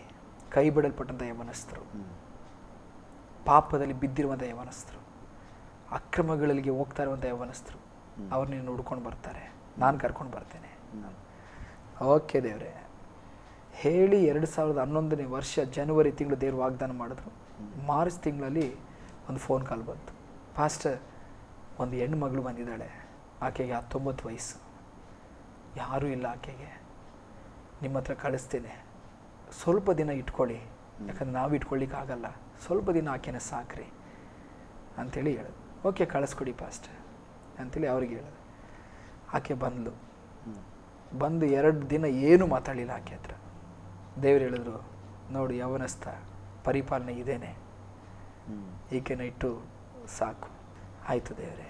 ಕಡೆಗೆ ಒಂದು ಘಟನೆ ನಡೀತು. 2ನೇ ದಿನ ಆಕೆ ನನ್ನ ಹತ್ರ ಬಂದು, ನಿಮ್ಮನ್ನು ಅಪ್ಪ ಅಂತ ಕರೀಲ್ಲ ಅಂತ ಕೇಳಿದ್ಲು. ಯಾಕೆ ಮಗಳೇ? ಅಪ್ಪ, ನನಗೆ ತಂದೆ ಇದ್ದರು, ಚಿಕ್ಕದ್ರಲ್ಲೇ ತೀರ್ಕೊಂಡ್ರು. ಈಗ ನನ್ನ ತಾಯಿ ಬಂದು ನಾವು ಚಿಕ್ಕದ್ರಲ್ಲೇ ಇರುವಾಗ ಒಂದು ಕುಷ್ಠರೋಗಿನ 2ನೇ ಮದುವೆ ಮಾಡಿಕೊಂಡ್ರು. ನಾವು 3 ಜನ ಅಕ್ಕ ತಂಗಿರು. ನನ್ನ ಸ್ಟೋರಿ ಇದೇನೆ. ನನ್ನ ಅಕ್ಕಂದರು ದೊಡ್ಡವರಾಗೋ ತನಕ ನನ್ನ ತಂದೆ ಅನ್ಸ್ಕೊಂಡವನು ಸುಮ್ಮನಿದ್ದ. ಆಮೇಲೆ ಅವ್ರನ್ನ ಹೆಂಡತಿ ಮಾಡಿಕೊಂಡ. ನಾನು ವಯಸ್ಸಿಗೆ ಬಂದ ಕೂಡಲೇ ನನ್ನ ಮೇಲೆ ಕೈ ಹಾಕ್ಲಿಕ್ಕೆ ಬಂದ. ನಾನು ತಪ್ಪಿಸ್ಕೊಂಡು ಹೊರಗಡೆ ಬಂದೆ. ಈಗ ನನಗೆ ಯಾರೂ ಇಲ್ಲ. ಕ್ರಿಸ್ತನ ಪ್ರೀತಿ ನಾನು ಕಂಡುಕೊಂಡೆ. ನನಗೆ ಯೇಸು ಸ್ವಾಮಿ ಬೇಕು. ಆ ತಂದೆ ಹೃದಯ, ನಿಜವಾದ ತಂದೆ ಹೃದಯ, ನನ್ನನ್ನು ನೀವು ಹೆರದೆ ಹೋದ್ರೂ ನಿಮ್ಮಲ್ಲಿ ಆ ತಂದೆ ಹೃದಯ ನೋಡಿದೆ ಅಂಥೇಳಿ ಜೋರಾಗಿ ಅಳಲಿಕ್ಕೆ ಸ್ಟಾರ್ಟ್ ಮಾಡಿದ್ರು.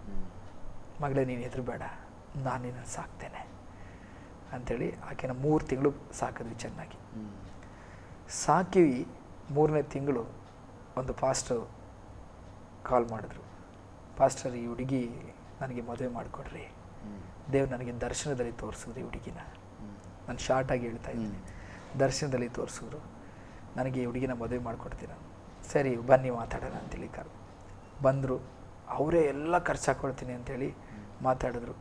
ಮದುವೆ ಫಿಕ್ಸ್ ಆಯಿತು. ಮದುವೆ ಮನೆಗೆ ಹೋದ್ವಿ. ಒಂದು ಚರ್ಚ್ನಲ್ಲಿ ಮದುವೆ. ಹುಡುಗನಿಗೆ ಕೊಡೋರೆಲ್ಲ ಬನ್ನಿ, ತಂದೆ ತಾಯಿ ಯಾರಿದ್ದಾರೆ ಬನ್ನಿ ಅಂದರು. ಯಾರೂ ಇಲ್ಲ. ಆ ಹುಡುಗಿ ಎಲ್ಲರ ಮುಂದೆ ನಮ್ಮ ಅಪ್ಪ ಅಮ್ಮ ಇವರೇನೆ ಅಂಥೇಳಿ ನಮ್ಮನ್ನು ಕರೆಸಿ ಆಕೆ ಕೈ ಹಿಡಿದು ಗಂಡನಿಗೆ ಕೊಡೋ ರೀತಿಯಲ್ಲಿ ಮಾಡಿ ರಿಜಿಸ್ಟ್ರ್ನಲ್ಲಿ, ಗೌರ್ಮೆಂಟ್ ರಿಜಿಸ್ಟ್ರ್ನಲ್ಲಿ ನಾವೇ ಸೈನ್ ಹಾಕಿ ಕೊಡೋ ರೀತಿಯಲ್ಲಿ ದೇವರು ಅದ್ಭುತ ಮಾಡಿದ್ರು. ಆಕೆನೇ ಮೊದಲನೇ ಮದುವೆ. ಆಕೆಗೆ ಮದುವೆ ಮಾಡಿದ್ವಿ. ನಂತರ ಹಾಗೆ ಮುಂದುವರೆದು ದೇವರು ಇದುವರೆಗೂ 8 ಯವನಸ್ಥರಿಗೆ ಮದುವೆ ಮಾಡಿ ಅವ್ರನ್ನ ರೂಪಿಸಿ ಸೇವೆಯಲ್ಲಿ ಬೆಳೆಸೋ ರೀತಿಯಲ್ಲಿ ಅದ್ಭುತ ಮಾಡಿದ್ದಾರೆ. ಇದು ನಮ್ಮ ಯವನಸ್ಥರ ಪರಿಪಾಲನಾ ಸೇವೆ ನಡೀತಾ ಇದೆ. ಮತ್ತು ಕೈ ಬಿಡಲ್ಪಟ್ಟಂಥ ಬೀದಿ ಮಕ್ಕಳು, ಮತ್ತು ತಂದೆ ತಾಯಿಯಿಂದ ತಳ್ಳಲ್ಪಟ್ಟಂಥ ಮಕ್ಕಳು, ಅವರಲ್ಲಿ ಅನೇಕರನ್ನ ಸಹಾಯ ಮಾಡಲಿಕ್ಕೆ ದೇವರು ಸಹಾಯ ಮಾಡಿದ್ದಾರೆ. ಈಗಲೂ ಒಬ್ಬ ಯವನಸ್ಥನ ನಾವು ಸಾಕ್ತಾ ಇದ್ದೇವೆ.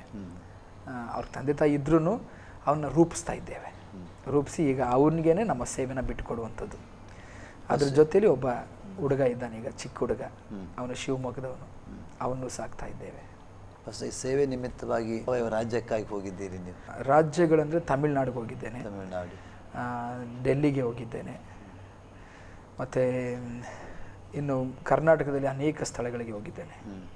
ಕರ್ನಾಟಕದಲ್ಲಿ ಸುಮಾರು ನನ್ನ ಸೇವೆನೇ ಸಭೆಗಳಿಗೆ ಹೋಗಿ ಪ್ರೋತ್ಸಾಹಪಡಿಸುವಂಥದ್ದು, ಬಿದ್ದೋಗಿರುವಂಥ ಸಭೆನ ಕಟ್ಟಿ ಎಬ್ಬಿಸುವಂಥದ್ದು, ಸೋತೋಗಿರುವಂಥ ವಿಶ್ವಾಸಿಗಳನ್ನು ಪ್ರಾರ್ಥನೆಯಲ್ಲಿ ಬಲಪಡಿಸುವಂಥದ್ದು, ಇದು ನನ್ನ ಸೇವೆ. ಅದರ ಒಟ್ಟಿಗೆ ಈ ಸೇವೆ ಒಟ್ಟಿಗೆ ಅನಾಥರ ಸೇವೆ. ಹೌದು. ಮತ್ತು ಯಾರು ಅಂದರೆ ಯಾರು ತಳ್ಳಲ್ಪಟ್ಟವ್ರನ್ನ ಬಲಪಡಿಸುವಂಥದ್ದು.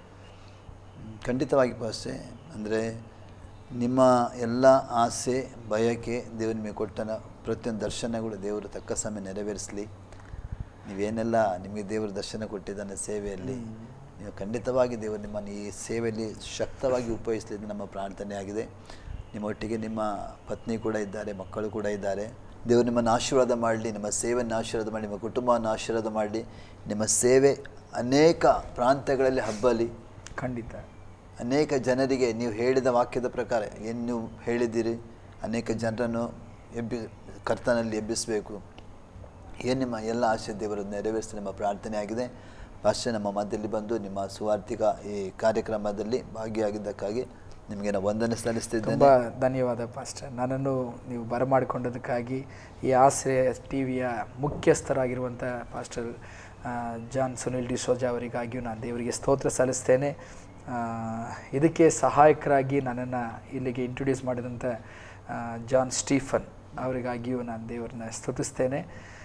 ನಿಜವಾಗ್ಲೂ ನಾನು ಹೇಳುವಂಥ ಒಂದು ಬಯಕೆ, ನನ್ನ ದಾಹದ ಮಾತು ಏನಂತೇಳಿದ್ರೆ, ಈ ಆಸರೆ ಟಿ ವಿಯಲ್ಲಿ ನೋಡ್ತಾ ಇರುವಂಥ ಪ್ರತಿಯೊಬ್ಬರು ಗಮನಿಸಬೇಕಾದಂಥದ್ದು ಕ್ಷಮಿಸುವ ಹೃದಯ, ಪ್ರಾರ್ಥನಾ ಜೀವಿತ, ದೇವರನ್ನ ಎಲ್ಲ ಸಂದರ್ಭಗಳಲ್ಲಿ ಎಲ್ಲ ಇಕ್ಕಟ್ಟುಗಳಲ್ಲಿ ಸ್ತುತಿಸುವುದನ್ನು ಕಲೀರಿ. ದೇವರು ಖಂಡಿತ ಚಿಕ್ಕವನನ್ನು ಅಲ್ಪನನ್ನು ಧೂಳಿನಿಂದ ಎಬ್ಬಿಸಿ ಪ್ರಭುಗಳ ನಡುವೆ ಕುಳ್ಳಿರಿಸ್ತಾನೆ, ಉನ್ನತಕ್ಕೆ ತಂದೆ ತರ್ತಾನೆ. ಇದು ನನ್ನ ಕಡೆಯ ಮಾತಾಗಿದೆ. ಖಂಡಿತ ತಗ್ಗಿಸುವ ದೇವರ ಮೇಲೆ ಖಂಡಿತ. ಥ್ಯಾಂಕ್ ಯು ಪಾಸ್ಟರ್, ವಂದನೆಗಳು. Thank you so much. ಪ್ರಿಯರೇ, ನಮ್ಮ ಮಧ್ಯದಲ್ಲಿ ಪಾಸ್ಟರ್ ಇಮಾನ್ಯುಯಲ್ ತಮ್ಮ ಸುವಾರ್ತಿಕ ಎಂಬ ಕಾರ್ಯಕ್ರಮದಲ್ಲಿ ಬಂದು ನಮ್ಮೊಂದಿಗೆ ಅವರ ಸೇವೆ ವಿಷಯದಲ್ಲಿ ಅವರು ಮಾತಾಡಿದರು. ಖಂಡಿತವಾಗಿ ನಿಮಗೂ ಕೂಡ ಇದರ ಮೂಲಕ ಉತ್ತೇಜನವಾಗಬಹುದು. ಅವರಿಗಾಗಿ, ಅವರ ಕುಟುಂಬಕ್ಕಾಗಿ, ಅವರ ಸೇವೆಗಾಗಿ ನೀವು ಸತತವಾಗಿ ಪ್ರಾರ್ಥನೆ ಮಾಡಿರಿ. ಮುಂದಿನ ವಾರದಲ್ಲಿ ಇನ್ನೊಬ್ಬ ಸುವಾರ್ತಿಕನನ್ನು ನಿಮ್ಮ ಮುಂದೆ ನಾವು ತರ್ತೇವೆ. ಆ ತನಕ ವೀಕ್ಷಿಸ್ತಾರೆ ಆಸರೆ ಟಿವಿ. ವಂದನೆಗಳು.